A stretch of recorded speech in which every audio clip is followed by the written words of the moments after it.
Excelente. Pues muchas gracias a todos por su puntualidad. Gracias por asistir a este nuevo webinar de SW Sapien, en donde hablaremos de algunos temas y el día de hoy tenemos invitados muy especiales que nos hablarán un poco diferente de lo que hemos venido viendo el tema del CFDI 4.0 y pues esta participación de ellos hará que sea un poco más nuestra filosofía de compartir conocimiento y de que entendamos un poco más la profundidad de este tema del CFDI 4.0, implicaciones fiscales y técnicas.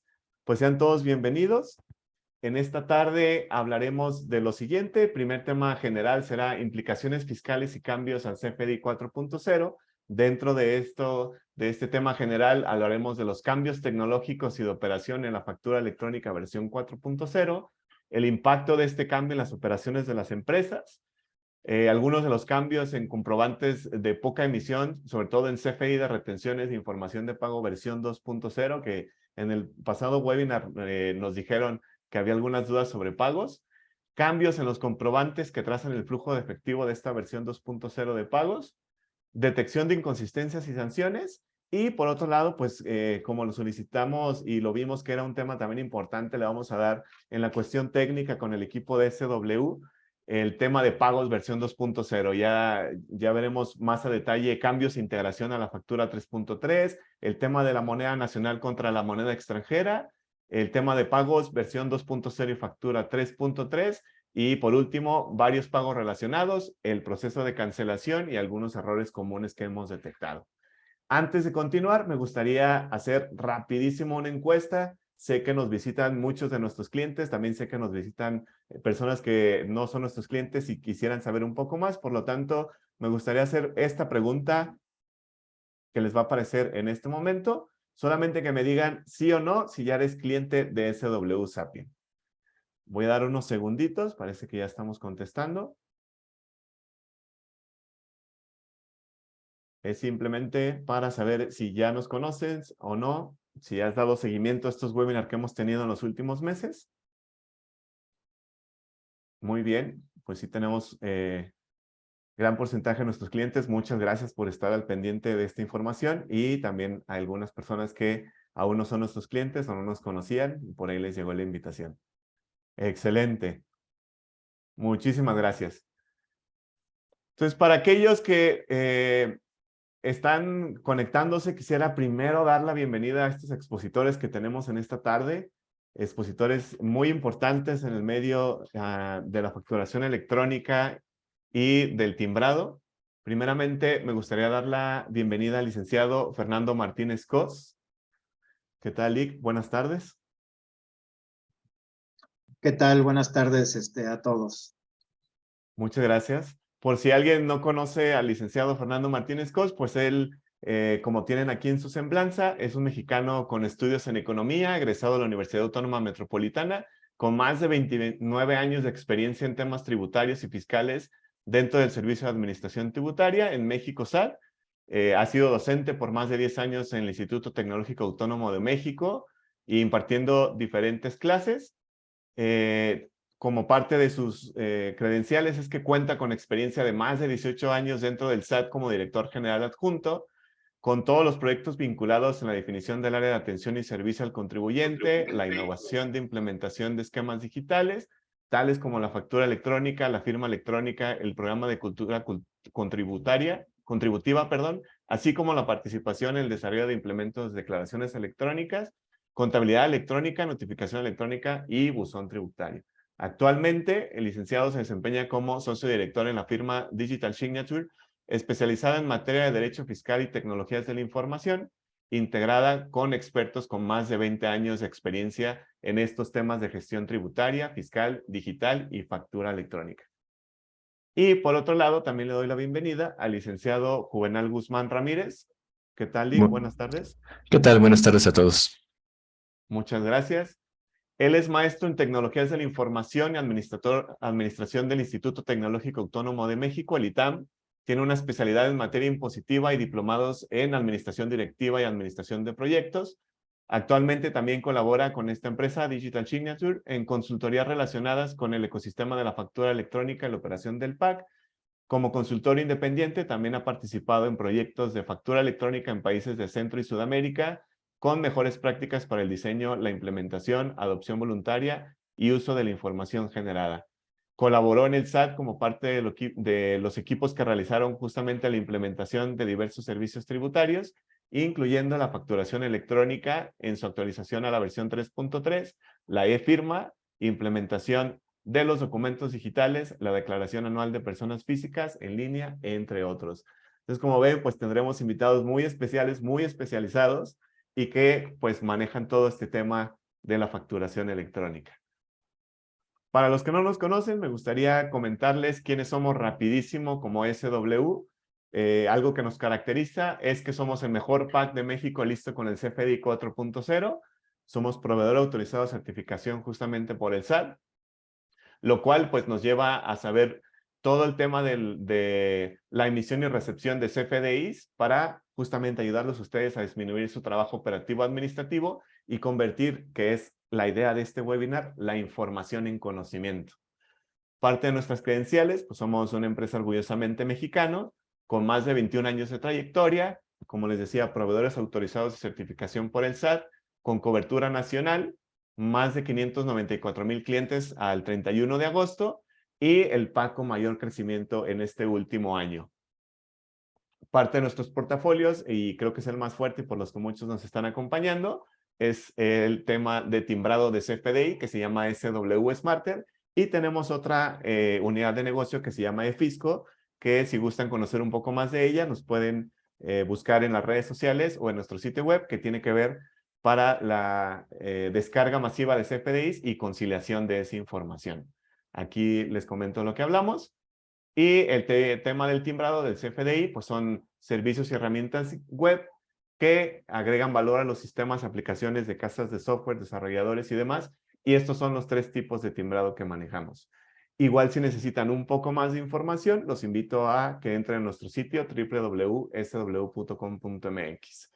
Sin más preámbulos, y antes de comenzar, ya darle la palabra a nuestros expositores, invitados especiales, me gustaría comentarles que a partir de este momento pueden hacer sus preguntas y respuestas en la sección de aquí abajo de Zoom, en donde dice preguntas y respuestas, y con mucho gusto tanto el equipo de Digital Signature, tanto como el equipo de SW, irán contestando a sus respuestas. Por eso es muy importante que lo hagan en esa sección para poderle dar seguimiento. Pues sin más, les doy la bienvenida, la palabra y la pantalla al equipo de Digital Signature. Adelante, licenciado Fernando Martínez. Muchas gracias, Ernesto, y pues sobre todo muchísimas gracias a todos los asistentes, quienes pues nos dan la oportunidad justamente de compartir esta información que sin duda SW Sapien pretende compartir con todos sus clientes, que ya los tiene preparados y listos para poder salir con estas nuevas versiones. Y la charla que vamos a tener esta tarde, pues justamente trae la idea de compartir con ustedes cuál es el enfoque tributario. Ustedes son en su mayoría técnicos, pero un poco que puedan ver esta salida o esta nueva versión, a qué atiende y sobre todo qué debemos de cuidar ante un inminente cierre de ejercicio con nuevas versiones de comprobantes. Entonces, aquí lo primero que los invito a que tengamos en el contexto, si pasamos a la siguiente, por favor, es de dónde parte el servicio de administración tributaria para llevar a cabo estos cambios. Y bueno, hay que partir de que el 14 de noviembre de este año en el Diario Oficial de la Federación, pues ya se publicó la Ley de Ingresos para el próximo año. ¿Y eso qué significa en una materia tan específica como son los comprobantes? Pues significa que los instrumentos tributarios y este crecimiento que están viendo, o el crecimiento que van a tener los ingresos de 4.6 billones de pesos, prácticamente el impuesto sobre la renta va a representar el 54% de esos ingresos y el IVA el 30%. Ambos tienen incrementos promedio de aproximadamente un 1%. Concretamente, el crecimiento que trae el impuesto sobre la renta es de 0.8 e IVA 1.5. Entonces, estos cambios que se hacen en específico una de las grandes vertientes se convierte en los comprobantes fiscales digitales, y estas versiones, tanto del comprobante de ingresos en todas sus modalidades, como este complemento de carta aporte, y toda la información que va ahí, está buscando justamente este apartado. Incrementar los ingresos a través de ¿qué? De datos e información que en tiempo real estemos enviando al servicio de administración tributaria. ¿Y con qué objetivo? Con el objetivo de que pues esta proporción de participación de los ingresos en el Producto Interno Bruto se mantenga o en su defecto crezca. En este caso, pues estamos en estos momentos en una proporción del 14.7. Entonces, la combinación de estos dos elementos es lo que lleva a una autoridad tributaria, no solo aquí en nuestro país, sino en todo el mundo, a hacer cambios tributarios que le permitan tener un mayor control de los contribuyentes e información de mayor calidad que le permita justamente identificar pues estas brechas de cumplimiento o de incumplimiento asociadas a los contribuyentes. Pero esto hay que verlo en este contexto. Si vamos a la siguiente, por favor. ¿De qué estamos hablando? ¿Van a crecer los ingresos? ¿Va a haber una búsqueda, como toda la vida ha sido, de una mayor recaudación? Pero esa recaudación, ¿de quién viene? Viene justamente de estos 82 millones de contribuyentes inscritos. Estos 82 millones de contribuyentes inscritos, que están divididos en diferentes segmentos, pues es lo que hace posible que exista una recaudación que permita justamente el financiamiento de los gastos de gobierno. Bajo esta lógica, ¿en dónde están los comprobantes? Bueno, pues los comprobantes, concretamente en la referencia que nos hace el Servicio de Administración Tributaria en el informe tributario y de gestión, nos dice que tenemos aproximadamente 11 millones de contribuyentes emitiendo ya un CFDI. Y aquí un dato que es muy importante que ustedes ubiquen: la empresa que es nuestra anfitriona el día de hoy, SW Sapient, participa concretamente en el 20% de esos contribuyentes que han emitido un comprobante. SW Sapient ha participado con el 20% de esos contribuyentes. Y ya en volumen, aquí el volumen se distribuye un poco más, cuando hablamos de estos casi 72 mil millones de comprobantes que se han emitido, pues aquí la participación está en el 7%, es decir, el 7% de las transacciones de esta segunda cifra que tenemos. Si me ayudan con su apuntador para indicar la cifra y no perderlos en todo este conjunto de cifras, estos 71 mil millones de contribuyentes, SW Sapient está emitiendo el 7% de comprobantes. Es decir, esta labor combinada del 20% de contribuyentes y este 7% en participación es lo que permite identificar el esfuerzo que este sector pues ahora sí que regulado en materia tributaria está haciendo. ¿Para qué? Para que el Servicio de Administración Tributaria tenga la información. Pero aquí yo subrayo algo que es muy importante de parte de los proveedores: que haya un servicio de calidad hacia sus clientes. Y el servicio de calidad se puede leer en muchas cosas, y uno, pues déjenme decírselos, es esta ocupación que tiene el equipo de SW por informar a sus clientes de los cambios fiscales, que ahora pues justamente coincidió con uno muy importante. Entonces, este es el horizonte, o esta es un poco la visión global, en donde traemos una búsqueda de mayor recaudación. ¿A través de quién? A través de los contribuyentes que están inscritos. ¿Y con base en qué? Con la información que está fluyendo a través de los PACs y de los contribuyentes que tienen necesidad de emitir un comprobante. Pero sobre esto, ¿qué tenemos? Justamente el viernes pasado se dio a conocer pues el diferimiento, ¿sí?, de las versiones que hemos venido trabajando, pues una ya desde hace pues ya más de 2 años, que es el complemento carta aporte, y otra, esta nueva versión 4.0 de CFDI, que también se mueve. Aquí me quiero ir un poco despacito. ¿Cómo va a estar funcionando todo esto? Esta prórroga que se dio con el CFDI versión 3.3 a la versión 4.0, ¿qué habilita o qué permite? permite que los contribuyentes continúen emitiendo en la versión 3.3 y lo hace obligatorio la emisión a partir del 1 de abril. Aquí les diría que esta fecha pues es un nuevo cambio. Ya llevamos 5 prórrogas en todo esto. Si esto fuera así como comenzó Ernesto, en un partido de fútbol, yo diría 5 prórrogas a favor de los contribuyentes, 0 a favor del SAT. ¿Por qué? Pues porque aquí la necesidad de los contribuyentes es la que ha imperado y ha permitido justamente que estas versiones no trastoquen el corazón del contribuyente, que son sus ingresos y las deducciones, que no se toque de manera drástica, sobre todo por los cambios en esos datos que está buscando el Servicio de Administración Tributaria tener. Entonces, aquí, ¿qué tenemos? Y me voy regresando. ¿Por qué se amplían estos plazos? Pues hay que tener presente que estos 11 millones de contribuyentes que tenemos y que al menos han emitido un comprobante, aquí se va midiendo el nivel de adopción. Y ese nivel de adopción, déjenme decírselos en el dato que es público y que hasta ahorita tenemos, pues concretamente en el tema de carta aporte, que en este mismo informe tributario y de gestión dio a conocer el Servicio de Administración Tributaria, teníamos escasamente en versión 3.3, cuando digo versión 3.3 para el sector autotransporte terrestre, en versión 3.3, el que estén emitiendo 27,000 contribuyentes es una cantidad muy reducida contra el tamaño que tiene el sector.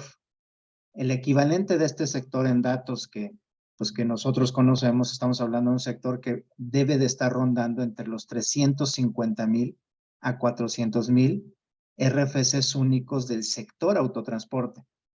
Entonces, cuando te volteas a ver que de esta versión 3.3 solo están emitiendo 27,000 contribuyentes, este es un dato público que dio a conocer el SAT en su primer informe tributario de gestión, enero-marzo, pues te das cuenta que es una implementación que no ha permeado a los contribuyentes, en este caso de este sector. Y es previsible justamente que esta misma situación se esté replicando en retenciones en su versión 1 y en pago en su versión 1. Es decir, hay un porcentaje de contribuyentes, sí les quiero decir que no se mueve mucho, la realidad es que los que cumplen siempre van a cumplir. La parte más compleja de esto son los contribuyentes que retardan los procesos de integración al nuevo esquema de cumplimiento, ya sean con declaraciones, nuevos campos, ya sea con comprobantes o alguna otra obligación en materia informativa que tengan que hacer al SAT. Siempre hay un núcleo de contribuyentes que cumplen, pero no es siempre de una manera uniforme.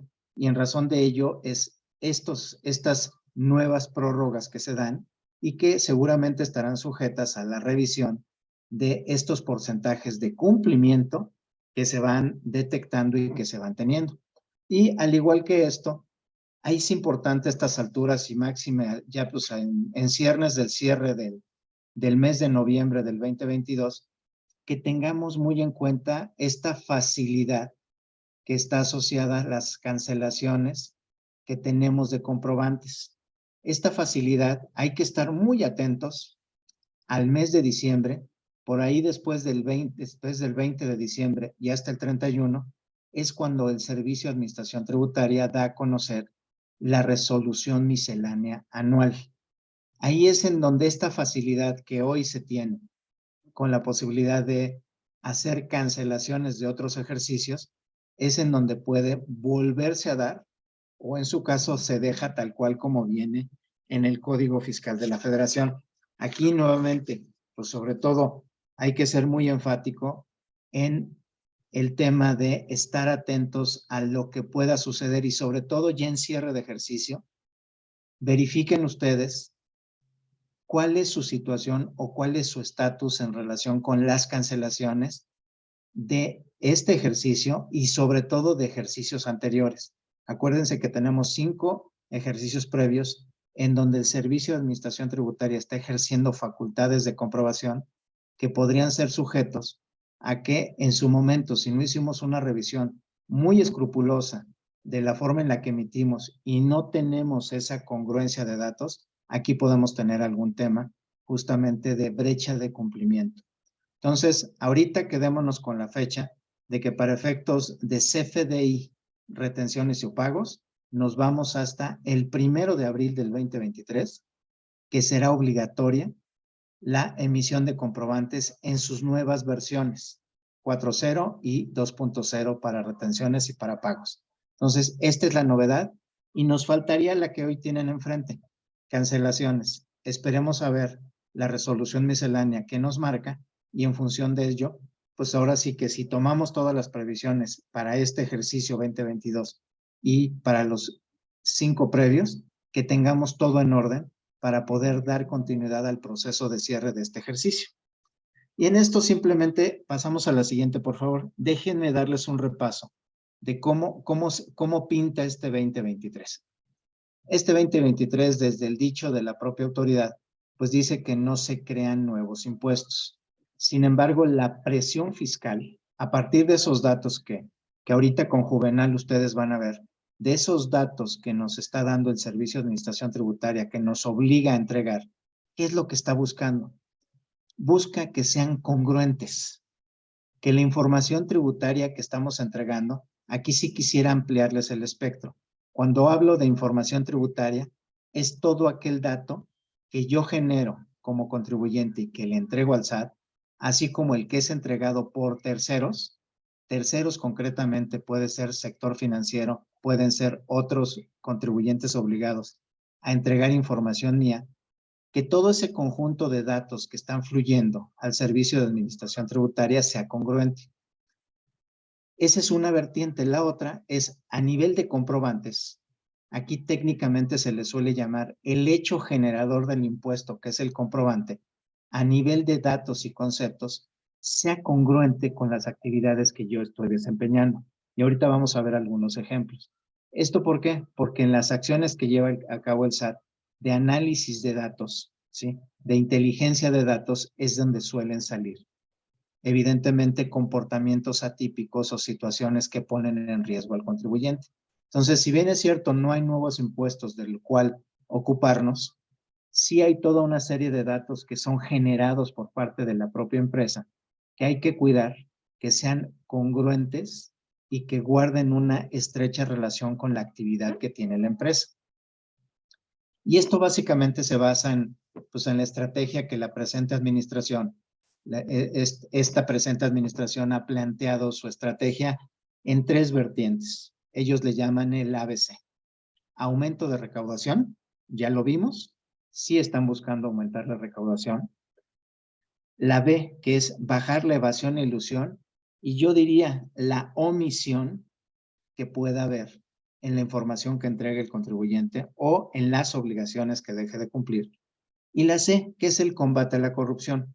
Estos son la estrategia que está siguiendo el SAT y que en donde nos dice, no te voy a crear impuestos, pero la presión fiscal que se va a ejercer con esos datos que entregamos es en donde verdaderamente está la situación que hay que cuidar. Y en razón de ello, pues vamos viendo esto cómo se va entendiendo.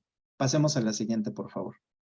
Aquí hay que entender el marco legal y normativo, sobre todo en esta sesión que nos ha pedido SW de manera muy clara, no caer en el terreno tan legal, pero tampoco dejarlo en la superficialidad de los comentarios de lo que dice la ley. Aquí déjenme decirles a ustedes en este tema específico de comprobantes, cómo se conforma o cómo hay que ir leyendo toda la información que el Servicio de Administración Tributaria está entregando a los contribuyentes y a los PACs para el cumplimiento. Lo primero tenemos que voltear a ver que al no haber una reforma 2023, pues qué es lo que tengo que cuidar para este ejercicio 2022 y qué es lo que tengo que visualizar en este 2023. Lo primero yo les diría, las reformas que hubo en 2022 estuvieron asociadas básicamente, y voy a ir leyendo de izquierda a derecha. Básicamente, se limitó la posibilidad de cancelación. Se incorporaron nuevos requisitos, como el nombre, el domicilio. Se identificó las operaciones que son objeto de impuesto. Ojo, aquí hay que tener especial atención con IVA. Y se agregó un identificador específico para exportación. Estos 2 últimos son los que traen una estrecha relación con la determinación de un impuesto o las diferencias que se puedan estar detectando a partir de esta situación. Entonces tenemos esta primera vertiente que para 2023 no hay cambios. en donde hay que estar atentos en la resolución miscelánea fiscal y concretamente cuando digo diciembre y los pongo en este contexto, entre el 20 y el 31 de diciembre. Normalmente el SAT de pronto se le ocurre sacarnos los 28 de diciembre cuando son el Día de los Inocentes, es cuando saca este tipo de resoluciones o un día antes. El tema hay que estar atento, hay que estar muy claros de que esta resolución, en donde se dan las facilidades para cancelación y en donde también están o estarán apareciendo las facilidades que acabamos de comentar de prórroga, ahí es en donde van a venir reflejadas. Y esta, pues ahora sí que concesión que se otorga en el tema concretamente de carta de porte, también debe de estar apareciendo en la resolución miscelánea que se publica en Diario Oficial, junto con la facilidad de emisión hasta el 31 de marzo de los comprobantes con vigencia a partir del 1 de abril. Esa es otra de las vertientes que hay que estar muy atentos para el mes de diciembre, para tener claridad de en dónde se están modificando las cosas o qué cambios puedo yo tener que puedan impactar mis desarrollos tecnológicos, que puedan impactar a mi operación. Hay que estar muy atentos de dónde se pueden ahí ver. Y adicionalmente, pues tenemos los temas de los instructivos en las guías, que son justamente un elemento que permite al quien hace una factura orientarse. No quiere decir que sea la verdad absoluta. Sí me da un derecho, pero no me crea una obligación, que junto con el estándar tecnológico me estaría permitiendo entender o aterrizar el supuesto en el que yo esté o bajo la lógica en la que yo esté operando y emitiendo mis comprobantes, que al final del día me van a permitir llevar a cabo la operación apegada a las disposiciones fiscales que lo están regulando y que simplemente repaso para entendimiento. Primera disposición, código. Segunda disposición, reglas de resolución miscelánea. Terceras, instructivos y guías. Aquí ya empieza a darse un claro elemento de casuística y el estándar tecnológico, que es obligación de un PAC, de un proveedor autorizado de certificación, como lo es SW Sapien, ajustarse a ese estándar tecnológico y permitirles a ustedes o no llevar a cabo algunas transacciones, operaciones, ¿con base en qué?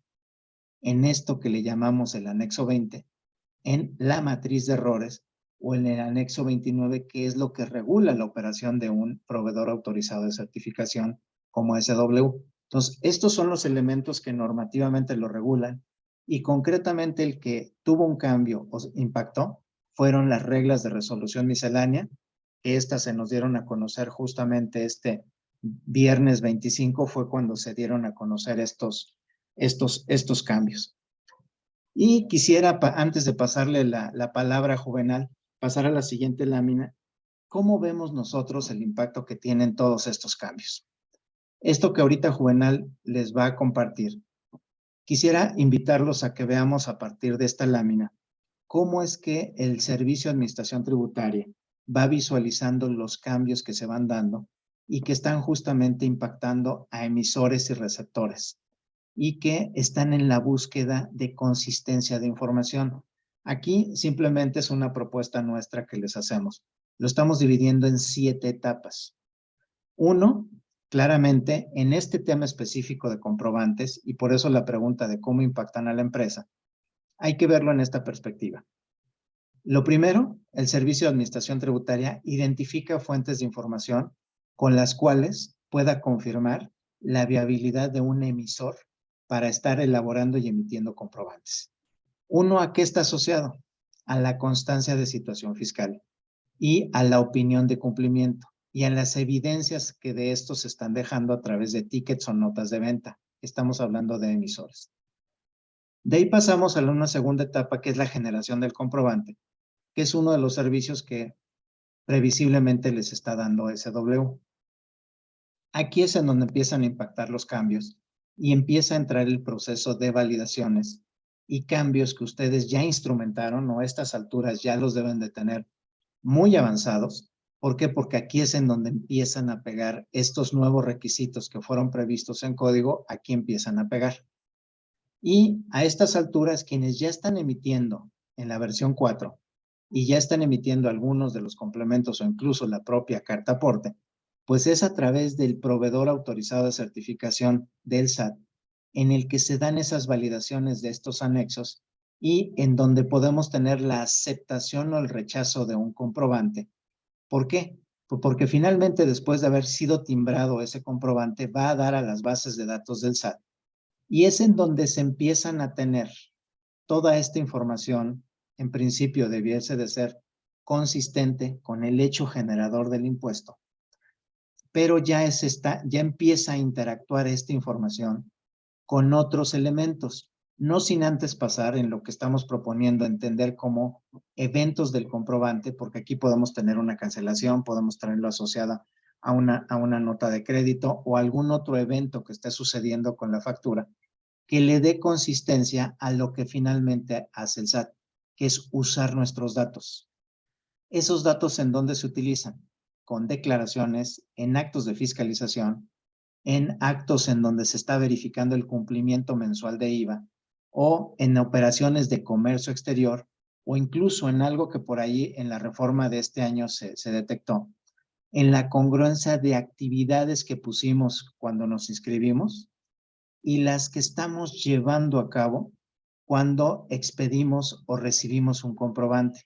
Aquí simplemente les quiero recordar que la reforma de este año habilita el Servicio de Administración Tributaria para poder hacer cambios en la actividad preponderante que tenga el contribuyente. Y el contribuyente se declarará o dirá si es coherente o no. Déjenme darles un ejemplo para mejor entendimiento.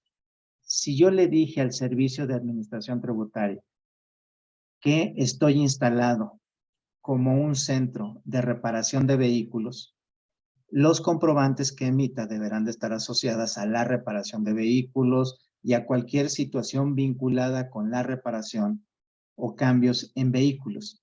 Pero ¿qué pasaría si de pronto empieza a ver el Servicio de Administración Tributaria que estoy adquiriendo y deduciendo, dándole efectos a través, no solo con la solicitud en comprobante, sino dándole efectos en mis declaraciones mensuales en donde yo esté acreditando un impuesto al valor agregado vinculado, déjenme decírselos, con algo tan lejano como la compra de una tonelada de naranjas, la compra de insumos para un proceso productivo.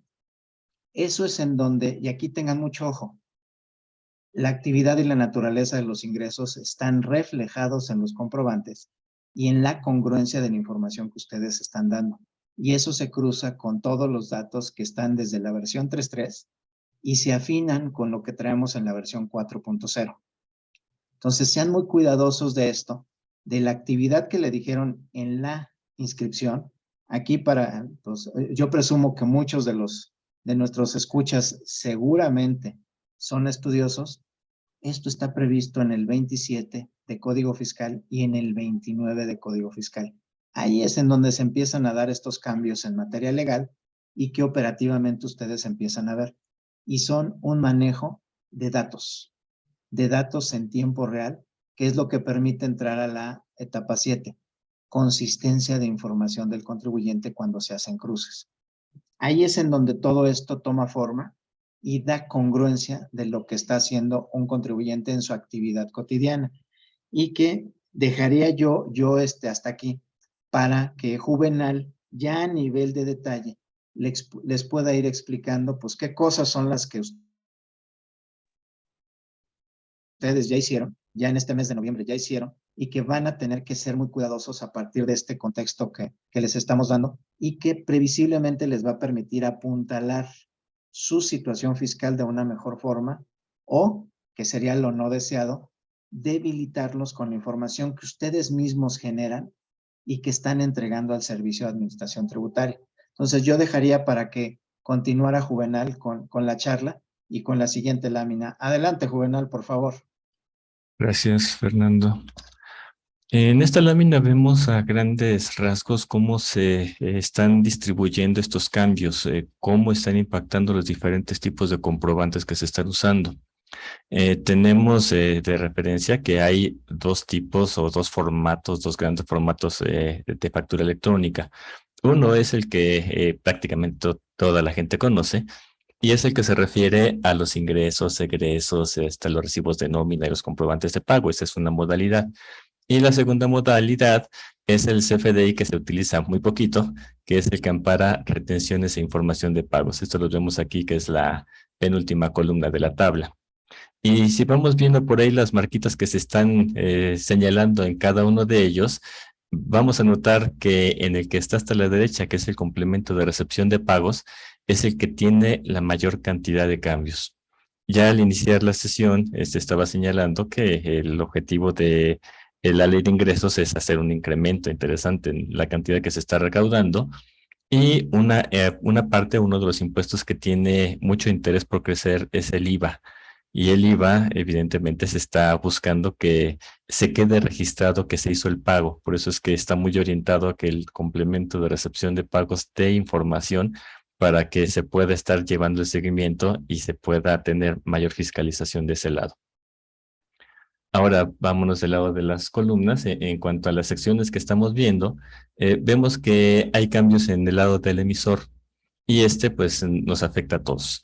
De hecho, los cambios que se estuvieron habilitando en estas nuevas versiones fue que el CFDI de retenciones e información de pagos tuviera un comportamiento semejante a los otros tipos de CFDI.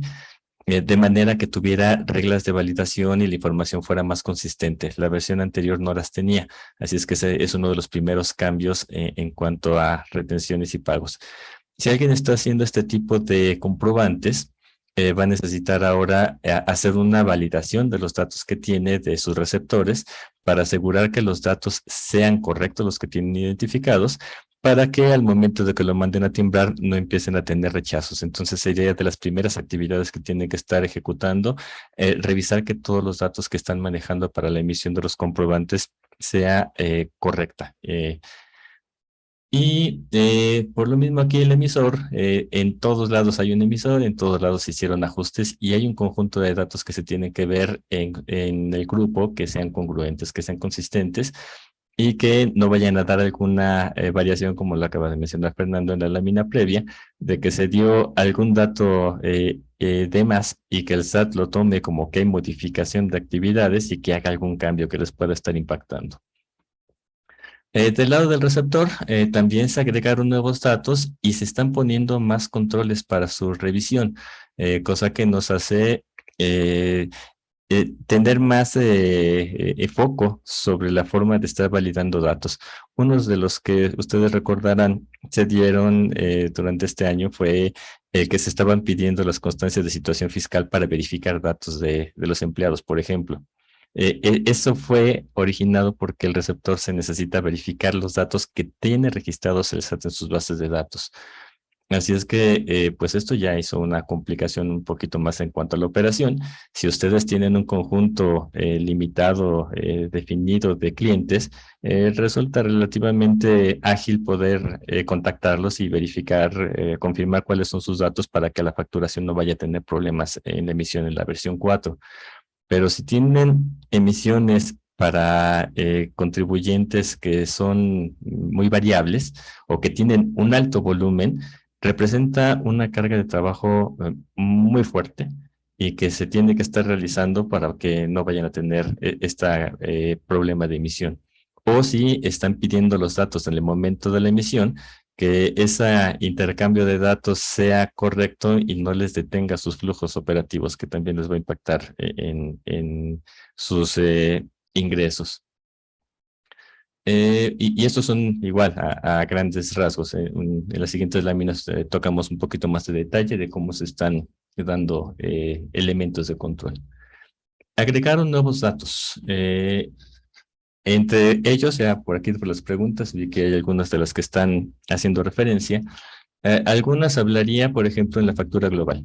Para la factura global ya se está poniendo un grupo de elementos, un grupo de datos para tener una distinción entre estas facturas que son globales y que no se trata como una factura común. Y hay ciertos valores que se tienen que poner para que se interprete como factura global. Si alguno de esos valores no coincide, entonces se interpreta como una factura nominativa. Y en ese caso se pueden poner datos directos del receptor. pero si es una factura global, hay valores fijos. En el caso de, aquí más abajito viene el objeto de impuesto, que también lo preguntaron, es un dato que se pidió para controlar la forma en que se están registrando los impuestos, que también los tenemos aquí en estos renglones.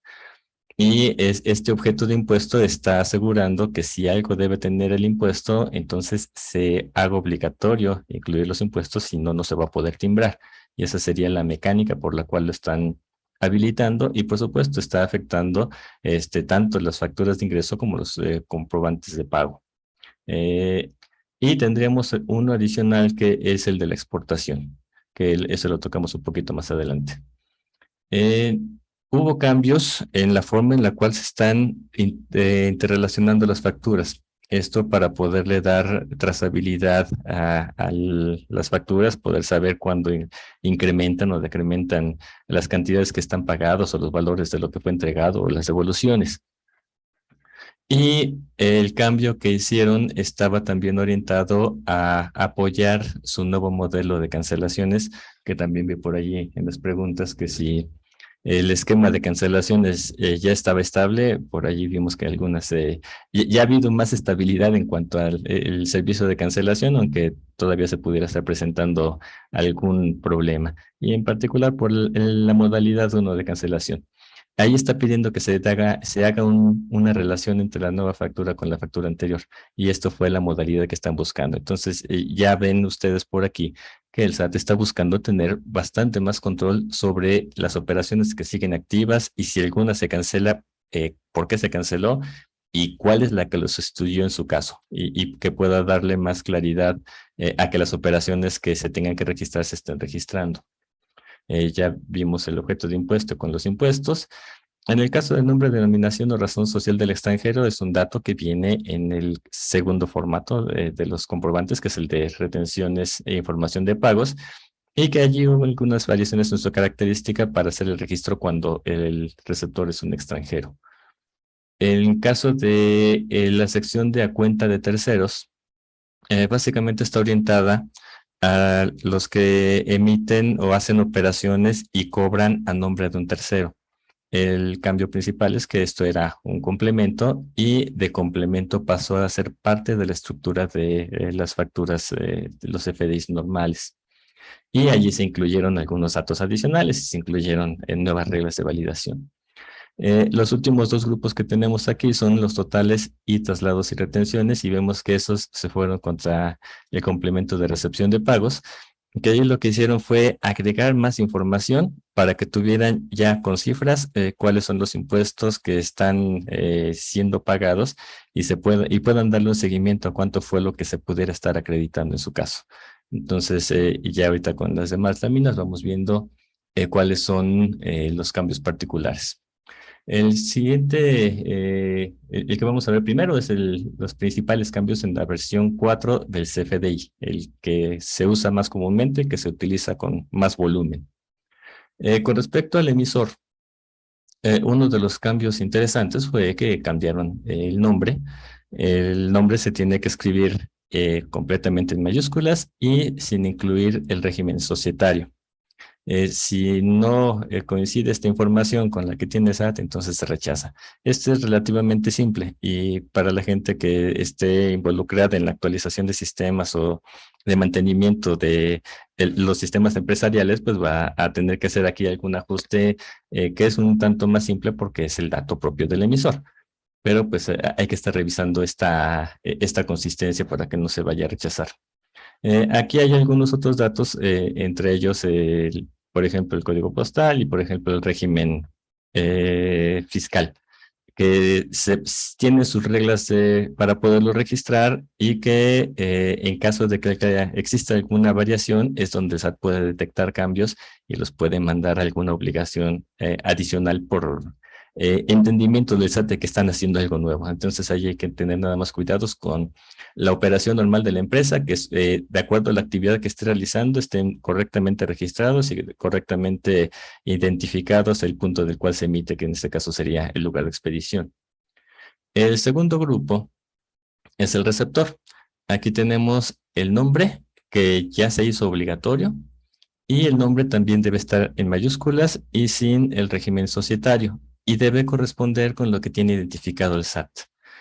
Aquí habría algún problema si la información que se está registrando no es exactamente como la tiene el SAT, porque la va a rechazar.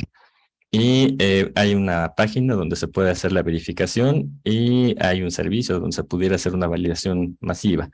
Pero pues básicamente son las fuentes que se tienen y ese es el mecanismo para confirmar que todos sus receptores van a tener el dato correcto.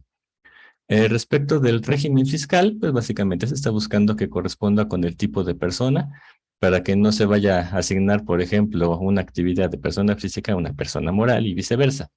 O, y agregando algunas, eh, un régimen por ahí para que la gente que no tenga alguna obligación fiscal.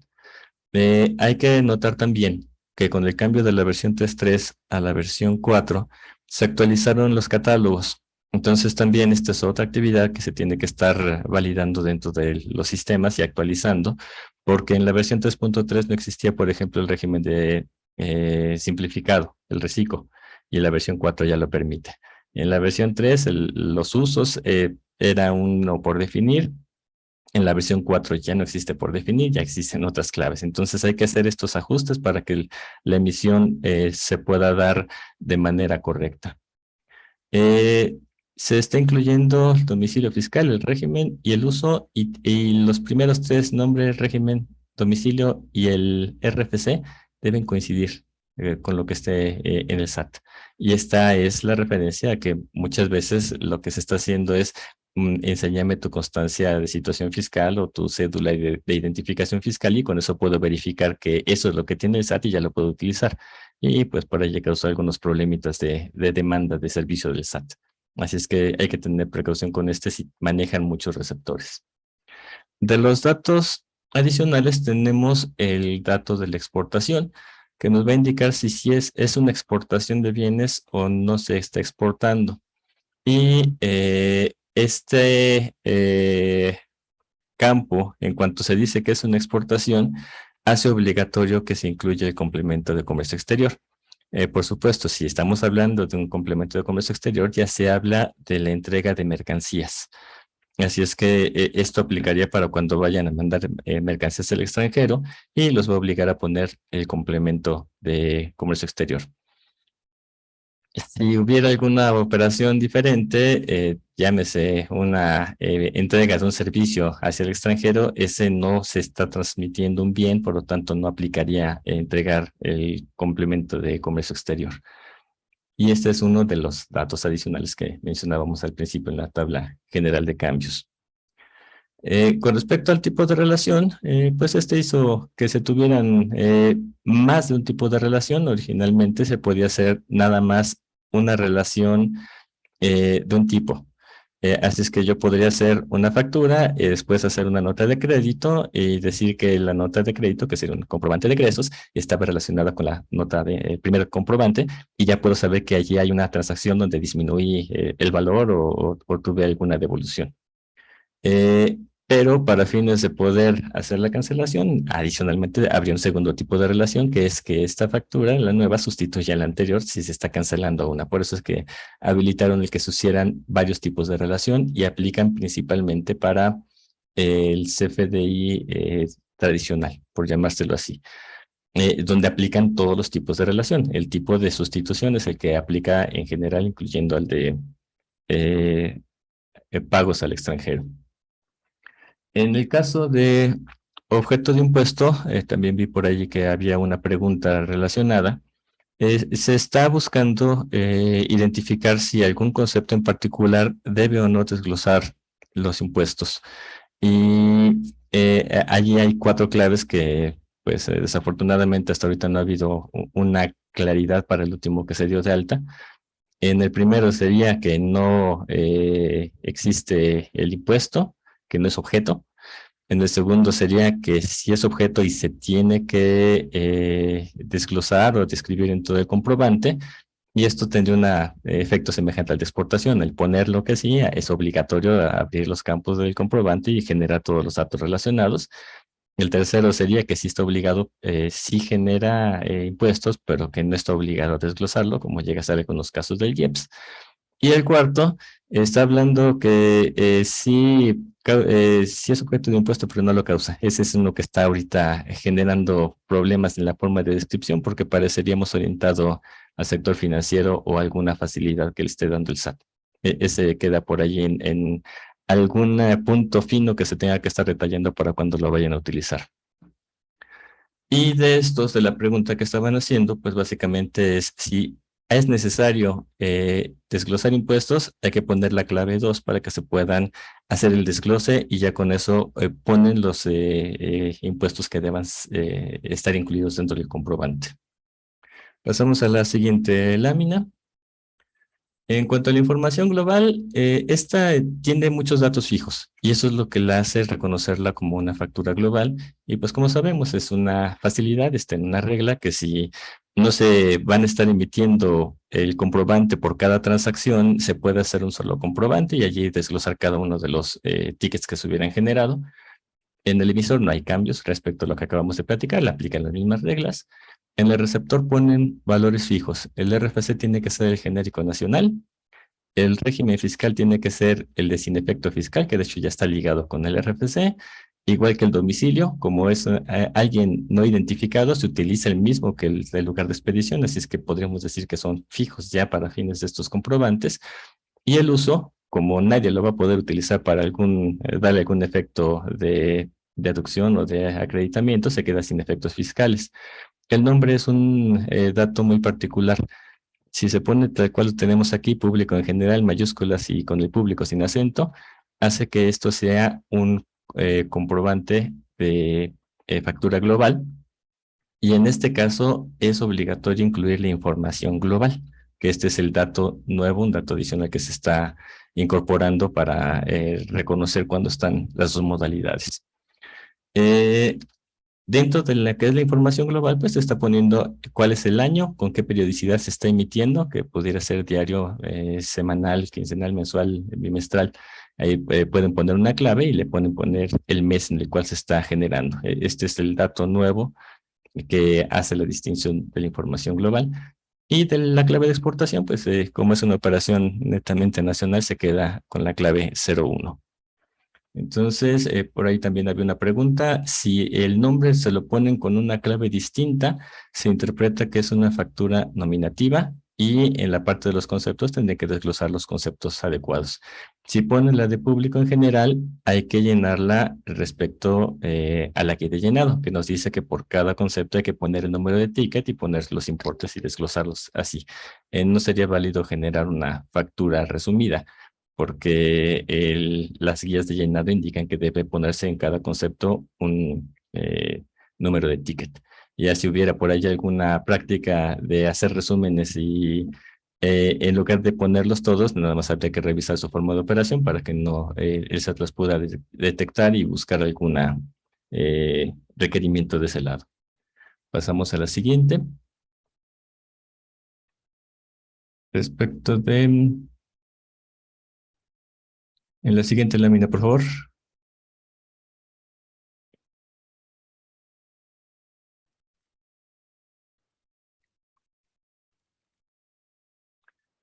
Bueno, no la tengo visible yo.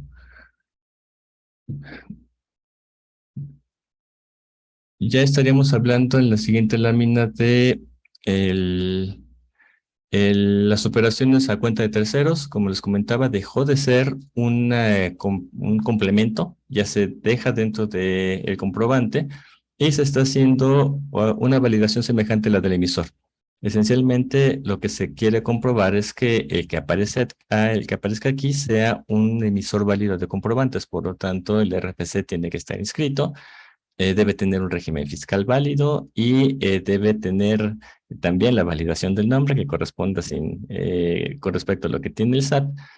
Y por ahí se hacen validaciones para fines de las regiones fronterizas. Entonces, todo este conjunto de datos tiene que ser consistente con lo que dice el SAT para que se pueda timbrar. Y se puede agregar uno por cada concepto que aparezca en la factura. Lo que hicieron fue trasladarlo hacia acá Y una diferencia importante es que antes podían generar varios complementos dentro de un concepto y ahora es solo uno por cada concepto. Ya no van a poder registrar, si alguien lo hacía, 12 terceros dentro de un solo concepto, ya nada más hay un tercero dentro de ese concepto. En la siguiente lámina ya tocaríamos lo que son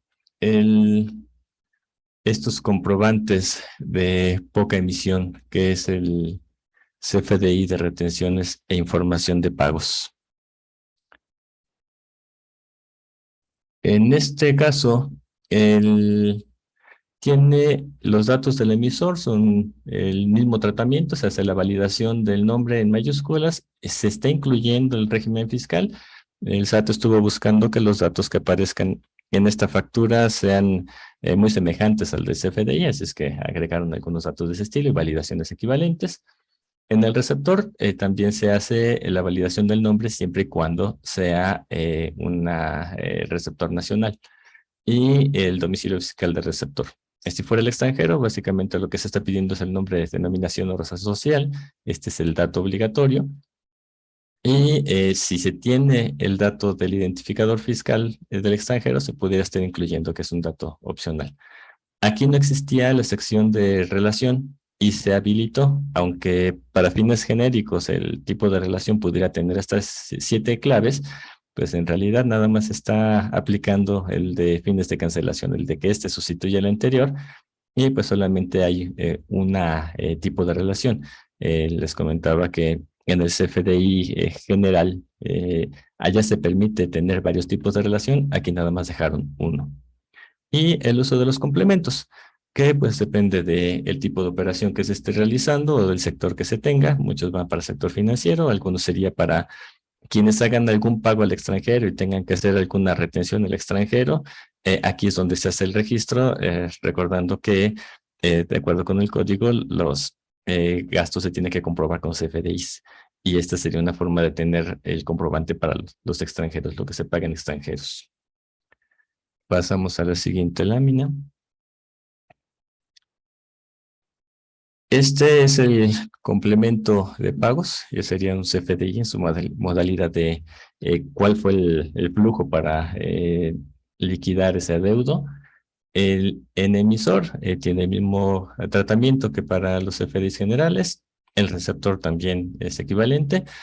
Aquí lo que habría que ver es que estos dos datos corresponden con la factura que se está pagando. Entonces, básicamente se repiten de lo que le llamaríamos la factura madre. Queda fijo el que los datos adicionales, la exportación debe estar con la clave 01. Y si hubiera algún pago a cuenta de terceros, pues ahí dentro del concepto se puede agregar la información del tercero al cual se le estaría haciendo un pago.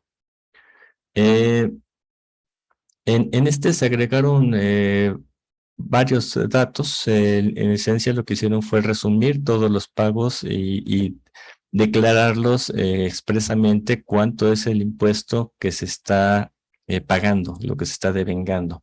Para que sea más fácil para el SAT, simplemente sumar cuántos son los impuestos que se hicieron en cada pago y de ahí determinar cuánto pudiera ser acreditable. O incluso lo que ya estuviera pagado y lo que se le pueda acreditar. Y ya quito por ahí las modalidades de pago, porque como todo iba a ser pagos en parcialidades o diferidos, se quedó una sola clave y se tiene que hacer los clásicos registros de si es el número de parcialidad, cuánto se abonó.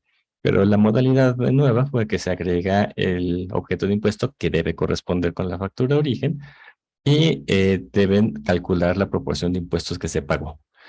Un detalle aquí para quienes tengan IEPS es que el resumen global del documento de pago puede tener la suma de los impuestos de IVA y tiene por ahí todas las tasas, pero en el caso del IEPS no lo pusieron. A nivel de pago sí pueden registrarlo, así es que si tienen IEPS lo registran hasta el nivel de cada uno de los posibles pagos y a nivel del complemento las sumas totales van a estar solamente del IVA y ya en pesos. Vamos a la siguiente lámina. De las láminas anteriores ya vimos cuáles son los cambios en general que se están dando, ya vemos que hay mucha información que se tiene que estar actualizando y tienen que verificar que sea correcta para evitar algún rechazo, en particular por datos de emisores y receptores. Y eso pues nos lleva a que hay que hacer algunas consideraciones tecnológicas, hay que hacer algunas actualizaciones.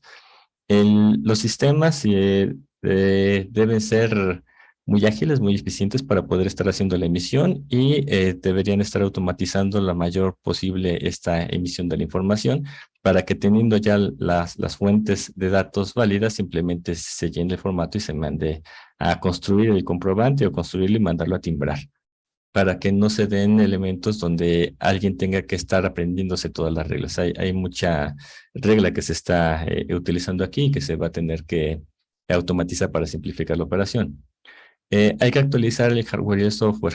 Eh, Dadas nuevas reglas, dados nuevos requerimientos, pues los sistemas tenderían a tener un desempeño un poquito más lento con más proceso que tienen que ejecutar.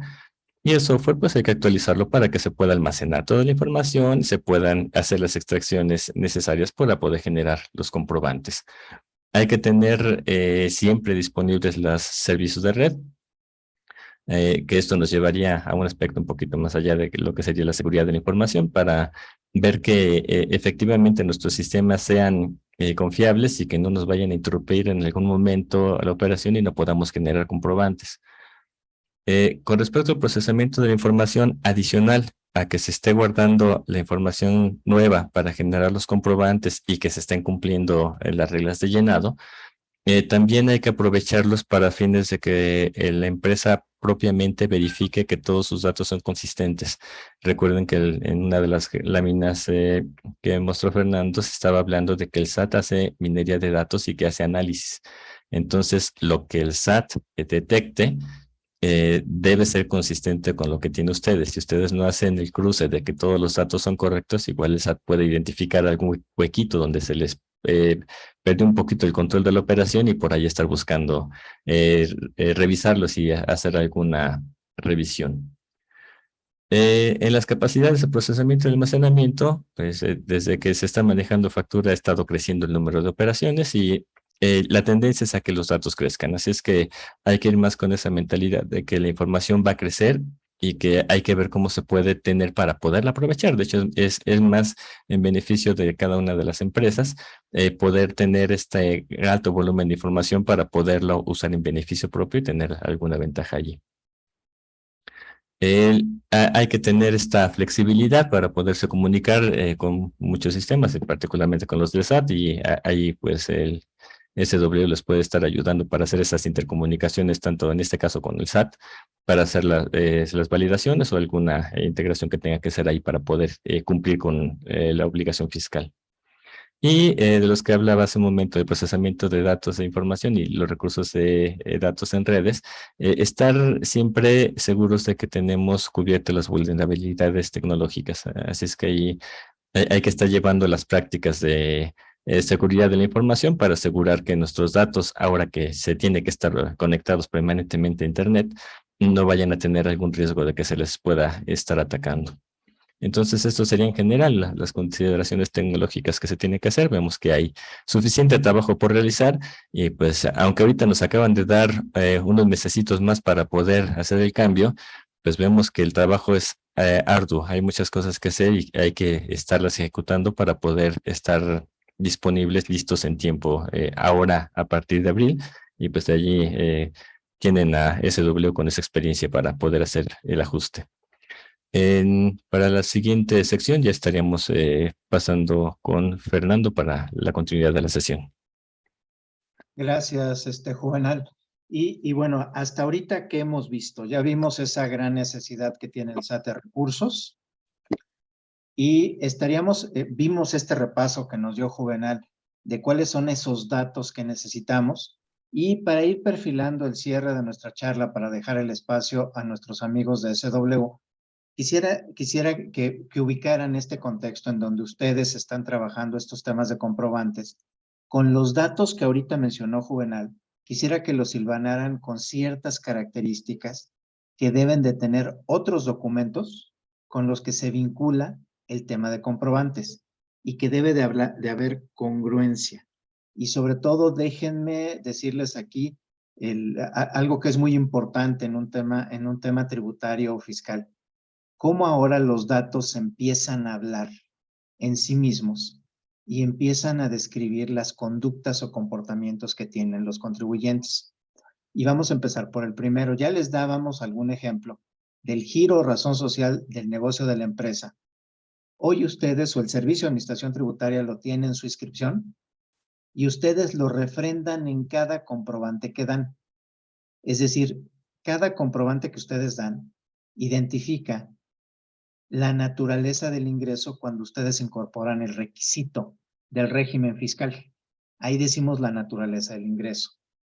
Y en estos temas que han empezado pues desde el año pasado, y me voy a referir en el tema de acta constitutiva en el caso de personas morales, cuando reflejamos la naturaleza del tipo societario que somos, estamos reflejando el tipo de contribuyente que el SAT va a controlar y que va refrendándose en los comprobantes que hacemos. Y que ahí debemos de ir reflejando de manera muy clara y se los comento, hay que ser muy congruente entre lo que hacemos de comprobantes contra los registros contables y papeles de trabajo que generamos. Esta es una gran área de oportunidad porque toda esta información, pues cuando se lleva a cabo una revisión por parte del Servicio de Administración Tributaria, aquí es en donde empiezan los dolores de cabeza, junto con los temas del acreditamiento de ingresos y las deducciones. Especialmente el tema de ingresos, pues en donde se empieza a ver es estados de cuenta, comprobantes emitidos y registros contables. Ahí es en donde la información de ustedes como empresa empieza a hablarse en sí misma y empieza a guardar congruencia con todos los elementos que ustedes tengan, ya sean registros, en bitácoras, en diagramas, en políticas, en procedimientos o en diversos elementos que creen evidencias de la actividad que ustedes desarrollan. Pues es algo que le ha puesto mucha atención en este caso las autoridades y que ustedes sí los invitamos a que esa información que estén reflejando en los comprobantes sea congruente con el resto de las actividades que hacen, para evitar que esas discrepancias que se están dando. Y en esto quisiera contextualizarlo, si me ayudan con la lámina siguiente. En estos temas que se han levantado para efectos de los especialistas en materia tributaria y en materia fiscal, que se les llama materialidad de las operaciones y fechas ciertas. Déjenme compartir con ustedes un ejemplo de lo que pues comparto yo con especialistas en estos temas cuando hablamos de una fecha cierta. El mundo de los comprobantes tiene claramente una fecha cierta porque hay un tercero, en este caso su proveedor autorizado de certificación, que es quien es el garante de que el acto, en este caso la emisión de una factura, efectivamente corresponda a un momento específico en el tiempo. Esto se va ampliando y déjenme decirles, ya en los actos de revisión, los contratos y la prestación de servicios o de arrendamiento reflejan una fecha, pero esta no es cierta hasta en tanto no haya un tercero que esté dando fe de la existencia de ese acto que se está llevando a cabo.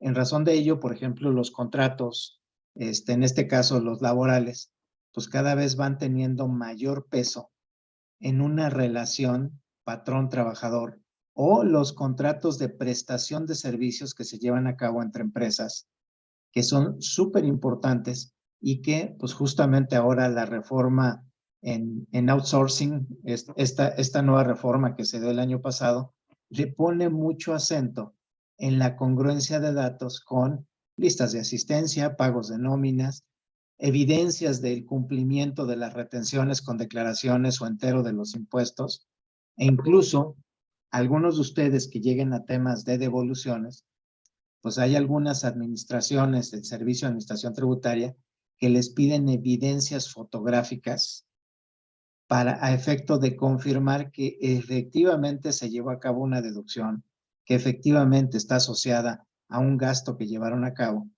¿Para qué? Para que justamente todo esto quede acreditado, ¿sí? E incluso hasta el propio domicilio del contribuyente esté confirmado que ahí está, que no es un domicilio que es pues que es falso o que fue prestado. Y pues en todos estos elementos que ahorita les estamos compartiendo, hay que irlo sumando a lo que estamos reflejando en los comprobantes.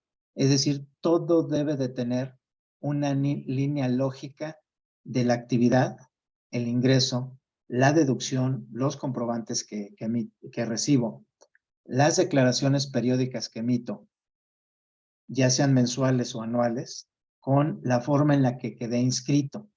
Todo eso se conjunta y pues empiezan a brincar muchos temas de naturaleza mercantil, de naturaleza fiscal, de naturaleza laboral, que es justamente lo que el comprobante, en estos datos que les dio Juvenal, ahí se leen por parte de las autoridades. Llámese un comprobante de nómina, que en ese pues debe de guardar congruencia con en el caso de servicios especializados o de subcontratación, debe de guardar congruencia ese comprobante de nómina contra las declaraciones o pagos que hayan hecho el Infonavit, el IMSS o el propio SAT. Todo esto en su conjunto, aquí les queremos resaltar esa valoración que ustedes deben de tener.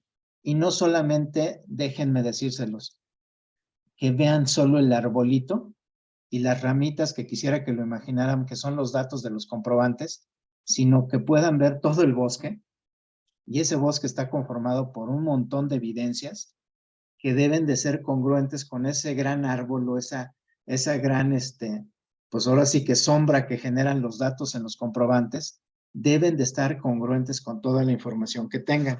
¿Y esto por qué? Si pasamos a la siguiente, por favor. Porque podemos ser sujetos a sanciones. Esas sanciones que hay que tener muy claras, y aquí les pido, esos datos que ustedes están administrando o esas implementaciones que ya están concluyendo en este mes de noviembre, están asociadas a sanciones que pueden tener en casos de incumplimiento. Por ejemplo, un comprobante que no tenga el complemento, pero que deduzcamos o había reglas, tengamos la condición de que deba de tener un complemento, no lo tenemos, pues algo, a más allá de perder la deducibilidad, pues estamos en ciernes de poder tener una sanción de 400 o a 600 pesos. O si no tenemos el cuidado de estar verificando estas empresas listadas en el 69B, en donde se esté operando con empresas que deducen operaciones simuladas, que aquí el gran parteaguas que tuvo el Servicio de Administración Tributaria es con el uso de los comprobantes que se están generando, porque es la forma de hacer encadenamientos o generar la trazabilidad entre clientes proveedores, se le llama cadena de suministro, en donde a través de los comprobantes va quedando claramente visible cuando se está frente a una empresa que está deduciendo o haciendo simulación con las operaciones que está llevando a cabo. Esto, pues aquí podemos ser sujetos de una sanción del 55 al 75% por cada comprobante que hayamos deducido. Aquí nuevamente hay que voltear a ver todos estos esquemas de validación que previsiblemente pues los tenemos en SW, o incluso estos temas de cancelaciones extemporáneas que también pueden ser sujetos a una sanción en caso de no estar previstos en una resolución. Y pues simplemente para finalizar, algo que ya conocíamos, si no expido o no voy con el CFDI de carta de porte, pues puedo tener una sanción de hasta 14,710 pesos. Y el no entregarlos, que esa es la sanción más grave, pues puede ir hasta 93,330 pesos. Entonces, estas sanciones, sin que todo el grupo que nos está escuchando sea especialista, tienen que voltearlas a ver y tener claridad que todo este conjunto de datos que les acabamos de explicar con Juvenal, que deben de estar reflejados en los comprobantes y más en estos cambios de versionamiento, el proceso de aterrizaje de toda esta información, pues más o menos debe de llevar de 3 a 4 años en lo que quede comprendido por toda la base de contribuyentes. Sin embargo, los más cumplidos son los que empiezan a tener más riesgos por el tipo de comprobantes que eventualmente puedan llegar a estar recibiendo. Y bueno, pues ya para cierre de esta parte y dejarle la palabra a nuestros amigos de SW, pues simplemente les diríamos, ya estamos en cierre de ejercicio, hay que ser muy cuidadosos, si pasamos a la siguiente, por favor, hay que ser muy cuidadosos en lo que estamos haciendo ya en este cierre, Recordemos que aun cuando se dio esta prórroga quisiera entenderlo como que estamos ampliando la agonía de algunos que todavía no pasan a esta versión 4 ni a estas versiones 2, que sí tenemos un poco más de tiempo, pero ese tiempo nuestra recomendación es inviertan, ¿no?, en tener claridad de que los datos que estamos reflejando son correctos, son ciertos, son congruentes, que están asociados a todos los procesos tributarios internos dentro de la empresa y que no nos vayamos a llevar una sorpresa cuando tengamos ya enfrente de nosotros un acto de revisión o una carta de invitación que nos lleve a la reflexión de, pues es que no revisé esto, no revisé algún otro tipo de dato que tenga. Vale la pena que lo revisen, que lo tengan, y pues con esto simplemente quisiera ir cerrando. Sobre todo ya preparémonos, estemos listos y pasamos a la siguiente, por favor, aquí con la lámina que nos dice, pues para todos, entremos en acción. Si estás preparado, pues vámonos directamente a la acción y cuidemos de que todo este tema tributario no se convierta en un dolor de cabeza para nadie, ni para ustedes, ni para sus clientes, pero tampoco para sus proveedores. Aquí dejaría la palabra para Ernesto. Ernesto, si quieres continuar, y pues agradeciéndoles este espacio que nos dio SW, y quedamos atentos a sus preguntas una vez que concluya la sesión. Muchísimas gracias. Muchísimas gracias, licenciado Fernando. Gracias también al licenciado Juvenal por esta explicación tan detallada y tan concreta que nos ayuda muchísimo más a entender hacia dónde va esta obligación fiscal, y pues que justamente como concluye esta parte es pues estar preparados, ¿no? Y estar preparados pues tiene que ver con esta parte en la que nosotros vamos a platicarles un poco sobre algunas dudas que han surgido en temas técnicos, y que inclusive los invitamos porque al final tenemos una sesión de preguntas y respuestas en donde pues continuará tanto el licenciado Fernando como el licenciado Juvenal apoyándonos en este tema. Pues ahora le voy a dar la palabra a nuestro equipo de técnicos de SW para que nos ayuden a platicar un poco sobre estos temas de los que les platico, sobre lo de pagos 2.0 y algunas dudas que han surgido al respecto. Bienvenido, Ayrton. Te doy la palabra. Muchas gracias, Ernesto. Bueno, vamos a tocar el tema de algunas dudas frecuentes que se han estado presentando acerca de el complemento de pagos. La duda más frecuente, y que de ahí se derivan algunas consultas que a lo largo de este año se han estado presentando, pues es qué pasa cuando estoy emitiendo un pago con diferentes monedas. Creo que este escenario es el más complejo de entender, y bueno, para las personas que no somos fiscalistas, pues integrar estos cambios en nuestros aplicativos pues puede ser un poquito tedioso. Recientemente el SAT ha aclarado algunos puntos que han estado pendientes desde hace ya bastante tiempo. Y bueno, me gustaría empezar como en el escenario de, bueno, ¿qué pasa si estoy emitiendo un complemento de pagos donde el pago se está realizando pues en moneda nacional, en este caso MXN, y pues el documento relacionado que yo estoy declarando pues también está en la misma moneda? Esto aplica también si es de dólar a dólar, etcétera. Nada más ahí se tiene que tener cuidado con el tipo de cambio P, porque recordemos que hay un nodo que es el de totales, que estos valores pues siempre van declarados en pesos mexicanos. Cuando se trata de moneda nacional, la moneda nacional hay que tener cuidado porque hay una validación en la matriz de errores de pagos 2.0 en la cual nos indica que la equivalencia de R pues tiene que contener el valor 1. Y en este caso, bueno, por ahí se había dado el caso, no sé, muchos de ustedes recordarán que en la matriz de errores hay una validación que te indica que, bueno, la sumatoria de los importes pagados pues debe ser menor o igual al monto. Pero se tenía la particularidad que en el estándar también se mencionaba sobre un límite inferior y un límite superior. Por ahí nosotros tenemos un documento en el cual explicamos un poquito a detalle sobre por qué estas dos validaciones muchas veces se contradecían, o sea, no era posible cumplir con las dos al mismo tiempo. Entonces, por mucho tiempo estuvimos esperando esta aclaración y por fin ha llegado. Cuando se trate de moneda nacional, la moneda nacional, solamente se debe cumplir la validación de la matriz de errores, que debe corresponder que la sumatoria de los importes pagados sea menor o igual al monto. Ahora tenemos el caso de cuando son diferentes monedas, en este caso de moneda nacional a una moneda extranjera. En el ejemplo, pues ahí dice registrar el número de unidades de la moneda extranjera que equivale a una unidad de la moneda, nacional. Siguiendo un ejemplo de pues, que un dólar en teoría vale 21 pesos. Bueno, ahí para sacar la equivalencia de R, pues en este caso debemos de realizar la división de, bueno, 1 entre 21. Con esto vamos a obtener un valor y bueno, aquí viene otra particularidad. Había veces en que nosotros calculábamos la equivalencia de R y los decimales de ese resultado pues excedían los 6 decimales. Recordemos que este campo solo permite declarar hasta 6 y bueno, ahí era como de qué pasa, ¿no?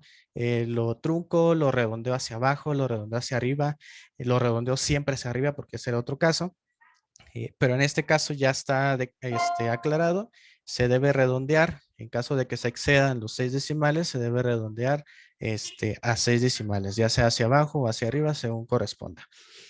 Y bueno, ¿esto por qué? Porque bueno, aquí ya el SAT aclara que cuando se trate de diferentes monedas, pues ya se debe de aplicar la validación del límite inferior y límite superior. Este cálculo lo podemos encontrar en el estándar.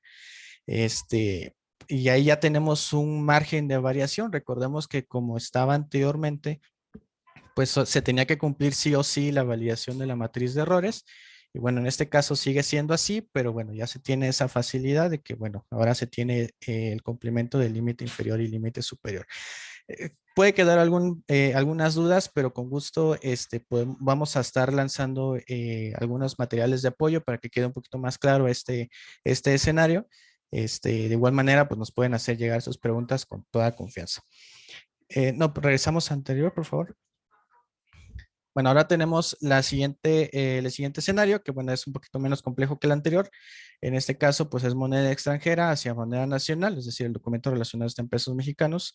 Y bueno, aplica lo mismo, registrar el número de unidades de la moneda nacional que equivalen a una unidad de la moneda extranjera. Y bueno, pues seguimos el mismo ejemplo de un dólar equivale a 21 pesos. Nada más que en este caso, como el documento relacionado está en pesos mexicanos, pues a una unidad de dólares equivalen los mismos 21 pesos, ¿no? Entonces aquí la equivalencia de R es 21, no hay mucho tema en ese aspecto.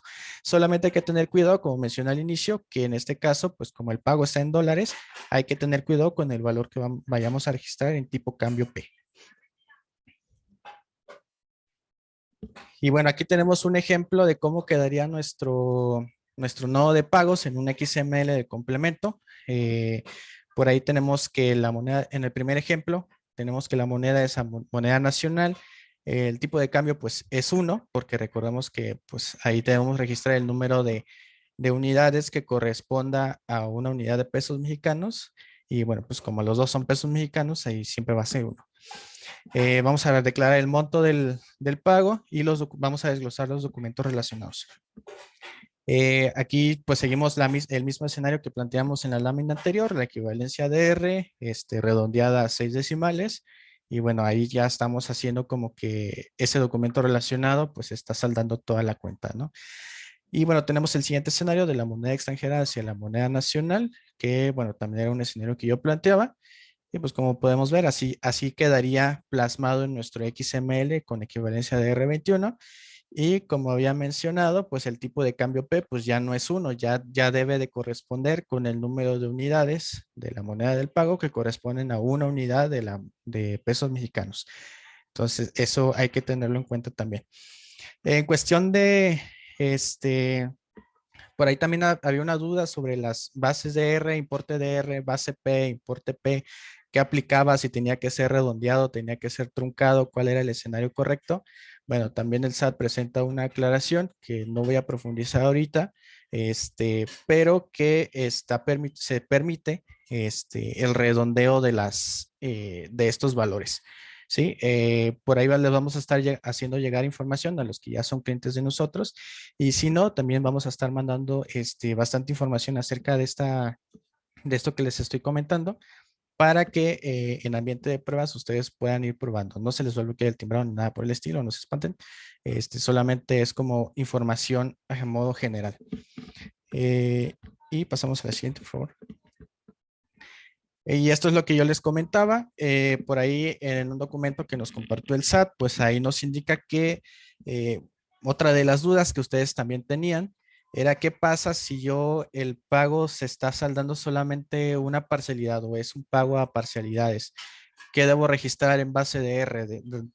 ¿Registro todo o solamente lo correspondiente? Bueno, en este caso, si nosotros aplicábamos como que por ejemplo, el pago a 3 meses y el pago era a 1000, no sé, pues sacamos un tercio de 1000, ¿no? Entonces, a veces los decimales se extendían a más de lo que el campo permite, el base de R, entonces ahí también surgía la duda, ¿qué se hace? ¿Se redondea? ¿Se trunca? ¿Cuántos decimales declaro? Etcétera. Y bueno, aquí el caso es de que si el pago es parcial, se registra lo proporcional al pago, lo que yo les comentaba, y se tiene la instrucción de que se redondea a los decimales que soporte la moneda del documento relacionado. Y ya en base a esto se desglosan se vienen los demás campos, que es importe DR y base P, importe P, que el SAT comenta que se deben redondear a 2 decimales. Si ustedes actualmente lo tienen truncando a 6 o redondeando a 6 o a los otros decimales, tampoco se preocupen, estos cambios están solamente en ambiente de pruebas, precisamente para que ustedes vayan y prueben estos cambios y en caso de ser necesario y beneficioso para de su lado, pues aplicarlos de manera inmediata. De todas maneras, va a ser un proceso lento y cuidadoso para que no tengan ningún problema al estar emitiendo el complemento de pagos. Y le cedo la palabra a mi compañero Ernesto Reyes. Gracias, Ayrton. Buenas tardes a todos. Gracias por venir y visitarnos aquí en este webinar. Y también a nuestros amigos de Signature. Pues dale la siguiente, por favor, Ernesto. Pues tenemos ahí unas preguntas frecuentes, nada más de manera sencilla para responderlas. Y una de ellas, ¿es posible tener varios pagos relacionados con distintas monedas? Sí es posible. Es decir, el pago, pues obviamente nosotros lo ponemos en totales en pesos, pero tú puedes tener un pago en dólares, otro en yenes y otro en euros, sin ningún problema. No más ahí hay que cuadrar las cifras, como anteriormente ya se había explicado, con los cálculos correctos. Otra pregunta que es muy frecuente en los tickets que nos llegan es, ¿puedo realizar un complemento de pago 2.0 para una factura 3.3? Sí es posible. Técnicamente hablando, hay que contemplar nada más los atributos base y objeto de impuesto para colocarlos en el complemento 2.0, que en este caso del CFDI 3.3 pues no vienen. Y como ya lo comentaron nuestros compañeros de Signature también, pues no es correcto andar mezclando versiones, entonces ahí para que también lo tengan contemplado. Otra pregunta es si la validación revisa el documento relacionado para ver si los montos coinciden con el complemento. ¿A qué me refiero con esto? Bueno, la respuesta es no, porque los datos que se registran en el complemento no se revisan. Es decir, muchos clientes nos preguntaban que si los montos que declaramos en el documento relacionado lo revisa la validación, es decir, me voy a la factura relacionada y reviso que coincida. No, esto no pasa. Se revisa lo que se está declarando, entonces es responsabilidad ahí del contribuyente en ese sentido. Siguiente, por favor. Otra pregunta muy frecuente es el proceso de cancelación en pagos. ¿Es distinto a otros complementos? La respuesta es que es el mismo procedimiento. Teóricamente, pues se timbra el CFDI, se tiene un estatus, se solicita la cancelación. Obviamente, si la emisión es mayor a 72 horas, necesita una aprobación. Otra vez el servicio de estatus del SAT entra ahí. Se espera la aprobación o rechazo por receptor y pues ya se llega otra vez al estatus y si el receptor aceptó la cancelación, pues se encuentra el CFDI cancelado. SW aporta ahí en el sentido del consumo del servicio de cancelación que se puede cancelar por OID del documento, por CCD, por PFX y por XML, que ahorita vamos a ahondar un poquito en ese sentido de lo que ofrece SW en ese sentido. Y pues en el sitio de developers pueden encontrar todo lo que mencionamos hace un momento, ejemplos de lo de pagos, el ejemplo del flujo de cancelación, los servicios de cancelación.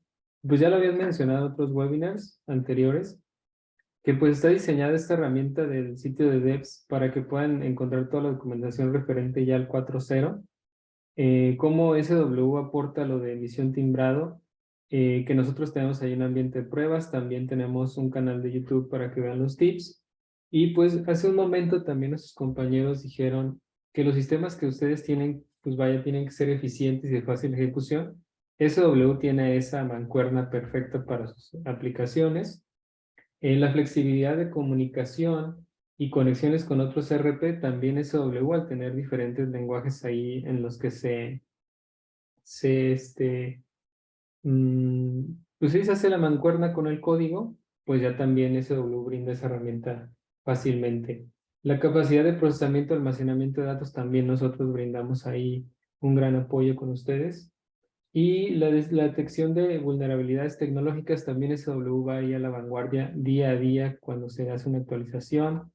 Si detectamos cualquier tipo de anomalía, pues es corregida en tiempo y forma. Y pues siempre estamos ahí al pendiente de eso. Entonces, nada más para finalizar, voy a dar un pequeño recorrido al sitio de developers. Voy a compartir pantalla.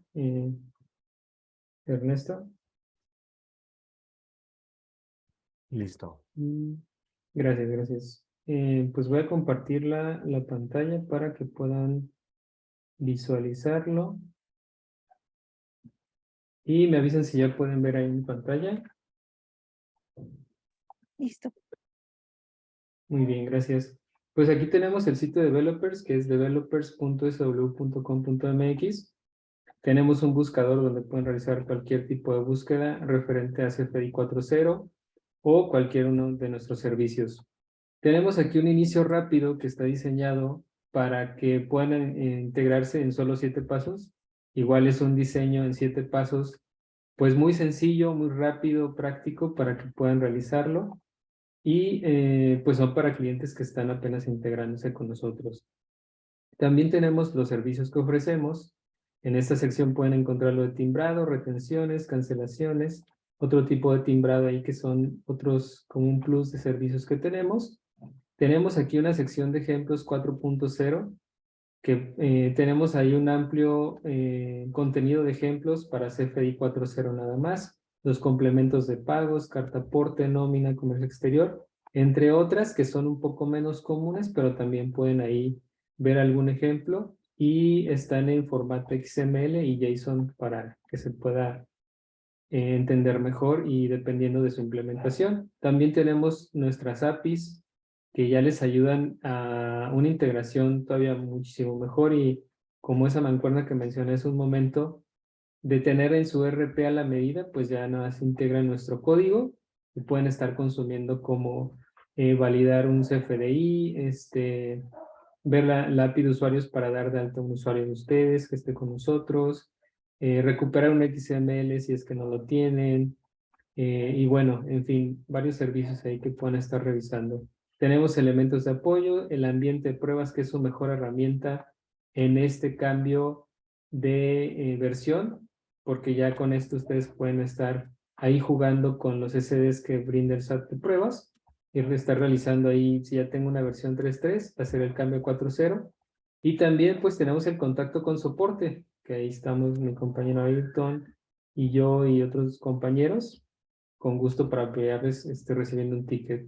Y también pueden encontrar nuestra librería en GitHub SW Sapien para encontrar diferentes tipos de lenguajes ahí donde tenemos las implementaciones que tenemos y pues ya se adapta ahí dependiendo del lenguaje de programación que maneje su desarrollador. Y pues sería todo. Agradecerles nuevamente por su atención y continúo mis compañeros.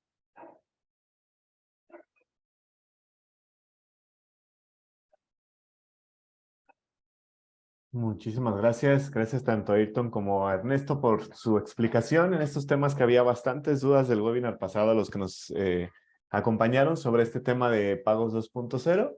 Pues ahora ya prácticamente para antes de concluir, le quiero dar la bienvenida y la palabra a Sam Pérez, nuestro director comercial, para dar las consideraciones finales antes justamente de las preguntas que haya por ahí. Adelante, Sam. Muchas gracias, Ernesto, y muchas gracias a todos. Definitivamente gracias al licenciado Fernando y al licenciado Juvenal. al equipo de SW por esta información. Creo que ha sido un webinar muy nutritivo en información que ya está alrededor de nosotros, muy cerca del cierre de estas prórrogas, que como mencionaba el licenciado Fernando, ya va 5-0 al contribuyente. Y pues ya nada más para cerrar y llegar al tema de las últimas preguntas y respuestas, me gustaría pedirte, Ernesto, ahorita en lo que leo platico esta diapositiva, si me ayudas con un sondeo que tenemos por ahí, simplemente para evaluar en dónde estamos como usuarios de tema de timbrado. Actualmente, en cuanto a la integración de 4.0, por ahí va a salir un sondeo. La pregunta es muy simple: ¿en qué etapa te encuentras? No he comenzado, estoy por terminar de integrar, me voy a esperar un poco, voy a aprovechar la prórroga, o probablemente ya estoy timbrando con CFDI 4.0 y pues estamos tratando de resolver estas últimas dudas que nos quedan, ¿no? Y obviamente esta votación pues tiene que ver con la lámina, ¿no? Esta frase me encanta, dice: el momento perfecto no existe. Por eso es mejor hacerlo ahora. Sé que para muchos de nosotros, como decía el licenciado Fernando, este es un apoyo para terminar de entender lo que estamos integrando. Para muchos otros va a ser pues comenzar y terminar la integración con un poco más de holgura. Sin embargo, como lo hemos vivido en muchísimas otras experiencias de prórroga, pues no hay mejor momento que la hora, ¿no? Empezar a revisar, porque pues probablemente nos vamos a encontrar con dudas o detalles en el proceso.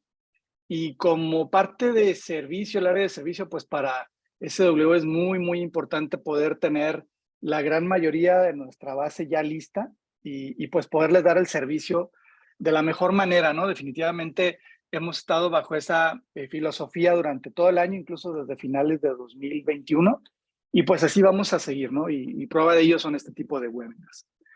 Muy bien, gracias Ernesto por el sondeo. Y bueno, lo que también quisiéramos ofrecerles, sobre todo para quienes no tengan acceso a esta facilidad, es poderles generar un registro para el ambiente de pruebas. Probablemente alguno de ustedes ya lo tiene, pero si no lo tienen, se los podemos ofrecer. Y para poderlo hacer, me gustaría, ya como un último sondeo, pero este sondeo sobre todo para ver con quién nos ponemos en contacto, para ofrecerles este ambiente de pruebas sin ningún costo y obviamente buscando pues que puedan ya, junto con esta parte de lo que están haciendo de integración, puedan tener este acceso. Entonces, esto es muy simple, es para el seguimiento de nosotros.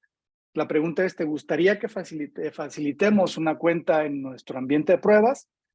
Sí, no por el momento, o probablemente ya cuentan con su ambiente de pruebas. Esto sí lo voy a dejar un poquito más tiempo para que nos ayuden contestando si están en esta parte de que les generemos ese ambiente, obviamente para poderlos ayudar.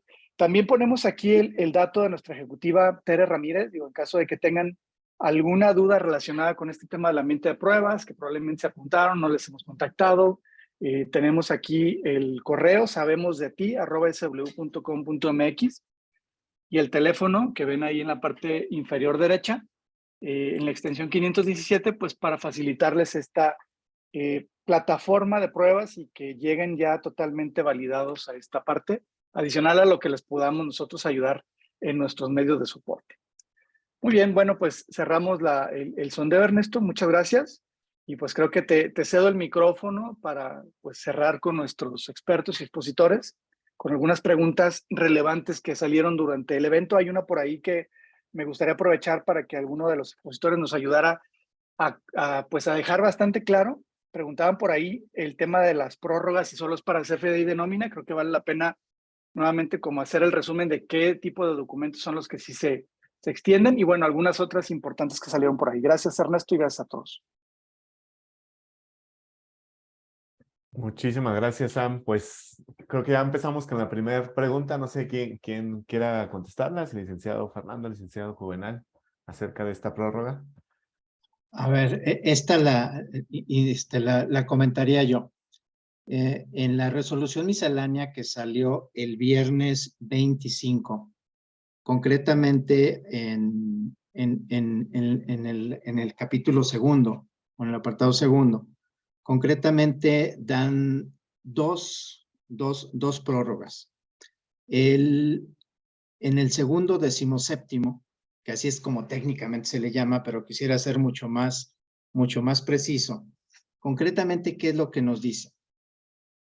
nos dice que los contribuyentes obligados a expedir CFDI podrán optar por emitirlos en su versión 3.3 y para CFDI que ampara retenciones e información de pagos, podrán optar por emitirlos en su versión 1 en el anexo 20. ¿Esto qué quiere decir? Todas las versiones o la lámina que hace un momento veíamos, ¿sí? Concretamente vinculada con CFDI versión 3.3, retenciones 1.0 y pago 1.0, concretamente eso se va hasta el 31 de marzo de 2023. Ya traíamos una primer prórroga vinculada con complementos y ahora se homogeniza y todo lo que es la emisión de comprobantes se manda hasta el 31 de marzo 2023, que es una forma de entenderlo. O la otra más simple, a partir del 1 de abril es obligatorio en la emisión en 4.0 y versiones 2.0 y 2 de retenciones y pagos. Así es como hay que entenderlo, es decir, todas las obligaciones de emisión de comprobantes se amplía el plazo. Y hay otra facilidad también que se está dando a conocer, concretamente con el uso del CFDI con complemento carta aporte. Esta concretamente, ¿qué nos dice? Que aquellos contribuyentes que expidan CFDI con complemento carta aporte hasta el 31 de julio de 2023 y no cuenten con la totalidad de los requisitos, aquí quisiera ponerle especial acento en esto. De los requisitos, estamos obligados en carta aporte a expedirla, pero podemos tener alguna omisión en los requisitos que están previstos en los instructivos que incorpora carta aporte. Es decir, puedo no tener la información del conductor, puedo no tener la información de origen-destino, pero la obligación de emitirlo lo tengo. Resumiendo, todas las obligaciones de los comprobantes de ingresos, de retenciones y de pago se van al 1 de abril. Y con el complemento carta aporte en específico se va hasta el 31 de julio del 2023 o es obligatorio que tenga los requisitos totalmente válidos hasta el 1 de agosto. ¿Sí? Es una forma de entenderlo. Espero habérselos transmitido, pero yo creo que con todo gusto igual y a través de SW les hacemos algo un poquito más didáctico que les permite entenderlo y que ustedes lo puedan de alguna forma pues ya dejarse tranquilo y pues que en este mes de diciembre no les quite esto el sueño por esta situación. Muchas gracias, Ligfer. Muchas gracias. Tenemos otra duda aquí. Nos estaban preguntando acerca de que cuando se tiene un descuento, ¿qué clave de objeto del impuesto se debe poner? Si bien es cierto, la operación pues es objeto del impuesto, pero aquí la pregunta es, pero es que no se puede porque está la base cero. ¿Cuál sería la respuesta, ingeniero Juvenal, respecto de esta situación? No sé si nos puedes apoyar. Sí, ahora sí que el origen de esta obligación está en el IVA y la clave de objeto de impuesto realmente viene a nivel concepto. Entonces, estamos hablando de un bien en particular que se está tramitando en esta factura. Si es un bien o un servicio que es objeto de IVA de acuerdo con la ley del IVA, la clave objeto de impuesto debería indicar que sí es objeto de IVA, independientemente de que el importe total sea un 0. Ahora, para fines del llenado del comprobante, el SAT ya como se ha visto en la forma en que la liberó y que implementó y que ha hecho algunas publicaciones y estas prórrogas y demás elementos, hay ciertos aspectos que no alcanzó a cubrir completamente y este sería uno de ellos. La base está indicando que no puede ser 0. ¿Cómo se podría registrar esto? El campo base puede tener un valor que va desde el 0.00001 hasta cualquier cantidad numérica que se puede poner. Si ustedes ponen ese valor, 0.5 ceros y un 1, es literalmente un 0. Cualquier factor que le pongan con eso, el resultado les va a dar 0. Con eso podrían hacer el registro. Y sería una forma de darle cumplimiento a la ley. La ley dice que si es objeto se tiene que registrar, entonces le ponen que sí es objeto del impuesto y en el valor de la base pues va a ser prácticamente 0 al poner 0.5 ceros y un 1. Ay, muchísimas gracias, ingeniero Juve. Entonces, pues bueno, chicos, cuando ustedes tengan un descuento y está en cero, pues ya saben cómo ponerlo para que pase la bonita validación del SAT. Tenemos aquí otra pregunta, equipos, por favor. Dice, en la factura global, ¿se le puede poner nombre del cliente?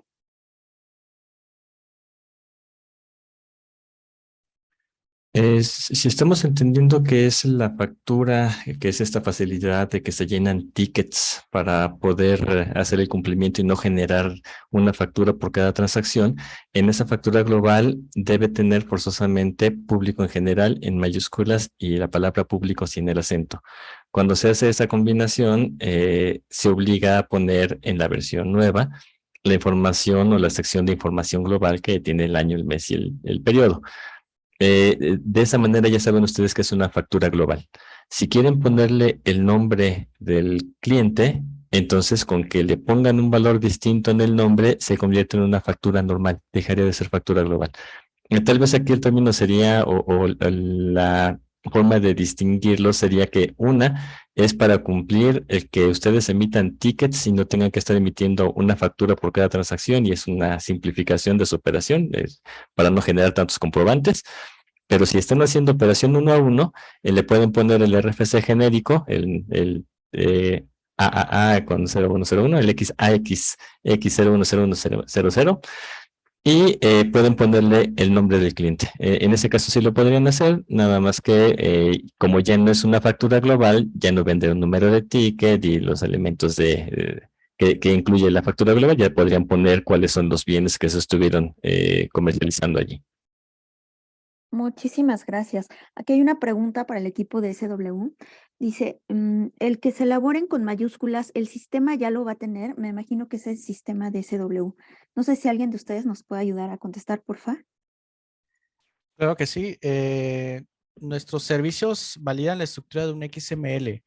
Me parece que ahí el sistema al que se refiere tal vez es un ERP que tú utilices. Ahí deberías pues verificar con soporte del ERP que estés, bueno, que utilices para emitir tus facturas, que pues tenga habilitado la facilidad de emitir facturas globales. Pero con nuestros servicios puedes mandarnos los XML. Podemos timbar cualquier complemento y cualquier versión, siempre y cuando se respete la estructura que están definidos en los estándares. Ok, muchísimas gracias. Tenemos otra duda por aquí. Dice, aquí en la empresa pagamos alianzas, dice Transportes Americanos, para mover cargas de nuestros clientes en Estados Unidos. Por ser movimientos en el extranjero, no nos cobran impuesto alguno. La pregunta es si debo emitir un comprobante de información de pagos y retenciones. En este caso, ustedes contratan un servicio a un extranjero y le estarían haciendo el pago.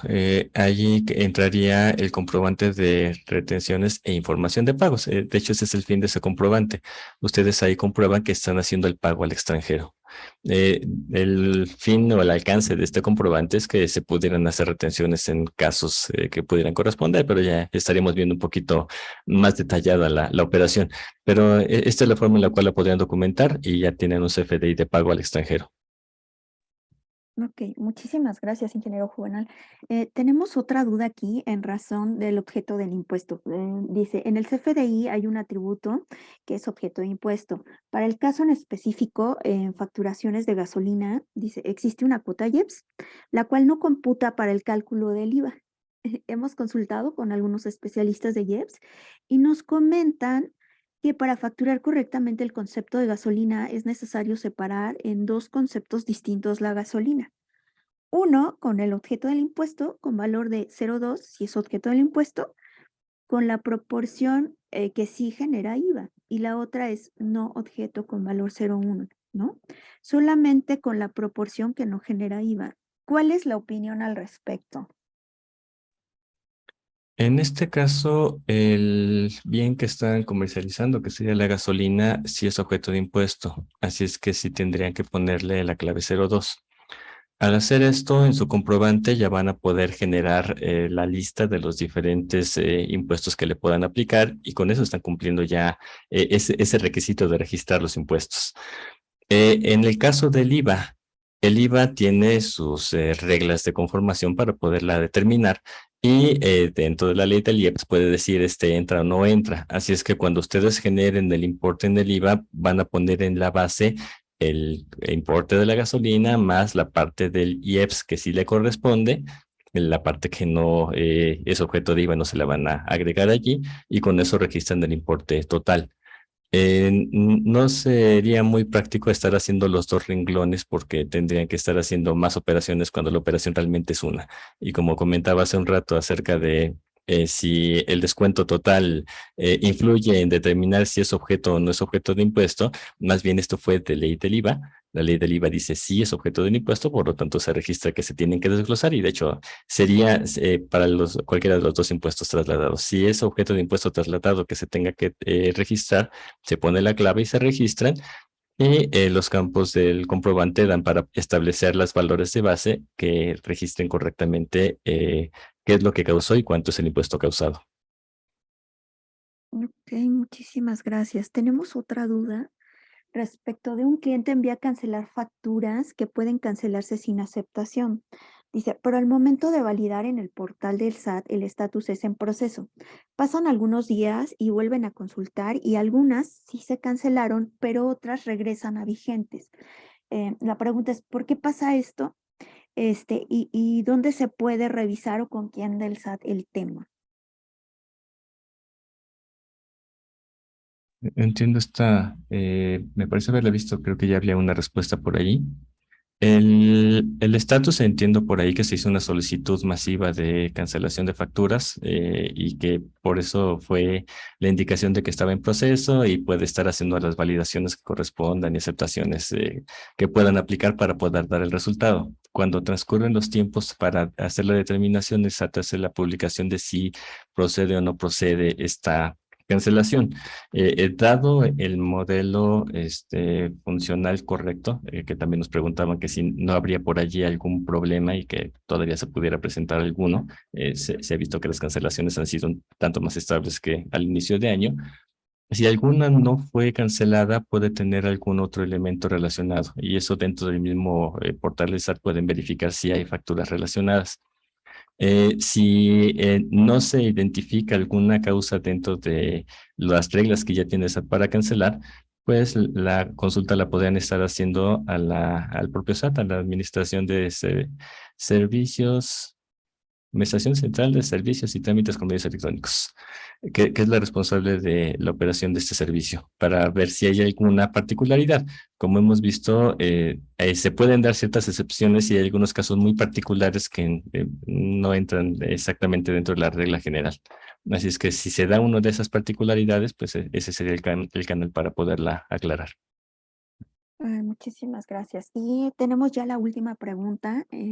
Dice, en la guía del llenado indica que los atributos valor unitario en el nodo concepto debe de ser mayor a 0 cuando se trata de un documento de tipo ingreso, egreso y nómina. En el caso de los documentos tipo traslado, no especifica nada al respecto, pero tampoco indica que se considere un valor unitario 0.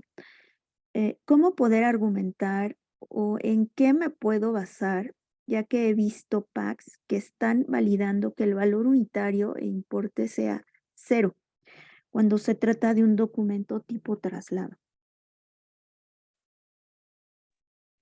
Las reglas para hacer el llenado están en dos fuentes. Una sería el estándar del anexo 20, que es propiamente el anexo 20 de la resolución miscelánea, y viene toda la descripción de los campos y los valores que se pueden tener y valores particulares, como en este caso sería si el tipo de comprobante es un traslado, entonces el importe total de comprobante debe ser un 0. Ahí establece una regla de cómo se tiene que llenar.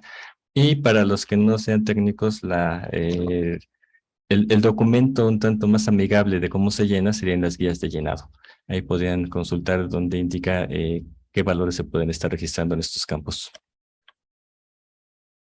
Muchísimas gracias, ingeniero Juvenal. Pues le cedo la palabra aquí a Ernesto y eso serían todas las respuestas. Muchísimas gracias. Gracias a todo el equipo de Digital Signature. Ya nos aventamos 2 horas. Se fueron volando, la verdad, con esta explicación. Les agradecemos a todos por haber permanecido en este webinar, por haber dado sus preguntas y haber estado al pendiente de toda esta información. Quisiera nada más comentarles que, pues no, como decía Samuel Pérez, no lo dejen para el final. Ya por ahí hubo algunos interesados en nuestro ambiente de pruebas. Eso les va a ayudar muchísimo a que pues vayan descartando ciertos errores que puedan tener al momento de ya brincarse a la versión del CFDI 4.0. Por lo tanto, y además, como es un ambiente de pruebas gratuito, pues con muchísimo gusto podemos apoyarlos. Como decimos, cualquier duda que tengan, estamos al pendiente. Recuerden que nuestra filosofía es convertir nuestro conocimiento a favor de ustedes y que ustedes lo tomen para que sean más productivos en su trabajo. Y nos pueden seguir en nuestras redes sociales o escribirnos a este correo, tanto si están interesados en el ambiente de pruebas como si tienen alguna duda. En caso de que haya una duda muy concreta, favor de escribirnos al correo anterior, que es el de soporte@sw.com.mx. Y bueno, antes de despedirnos, quisiera pues agradecer a todo el equipo, tanto de Digital como de SW por este webinar. Y pues no sé si quieran comentar algo final, alguna despedida, tanto el licenciado Juvenal como el licenciado Fernando. Darles las gracias a ustedes y a los escuchas que se mantuvieron hasta este momento y quedamos pendientes para la siguiente. Muchas gracias, licenciado Fernando. Muchas gracias por la participación. Gracias, licenciado Juvenal. Y estén al pendiente de sus correos. Próximamente compartiremos algunos documentos con esta información, con algunas de las dudas que han surgido durante este tiempo. Y pues esperemos seguir contando con el equipo de Digital Signature en próximos eventos. Díganos si les interesaría que los volviéramos a invitar. Yo creo que sí. Y pues muchas gracias a todos. Que tengan muy buenas tardes y muy buen provecho. Gracias a todos por este webinar.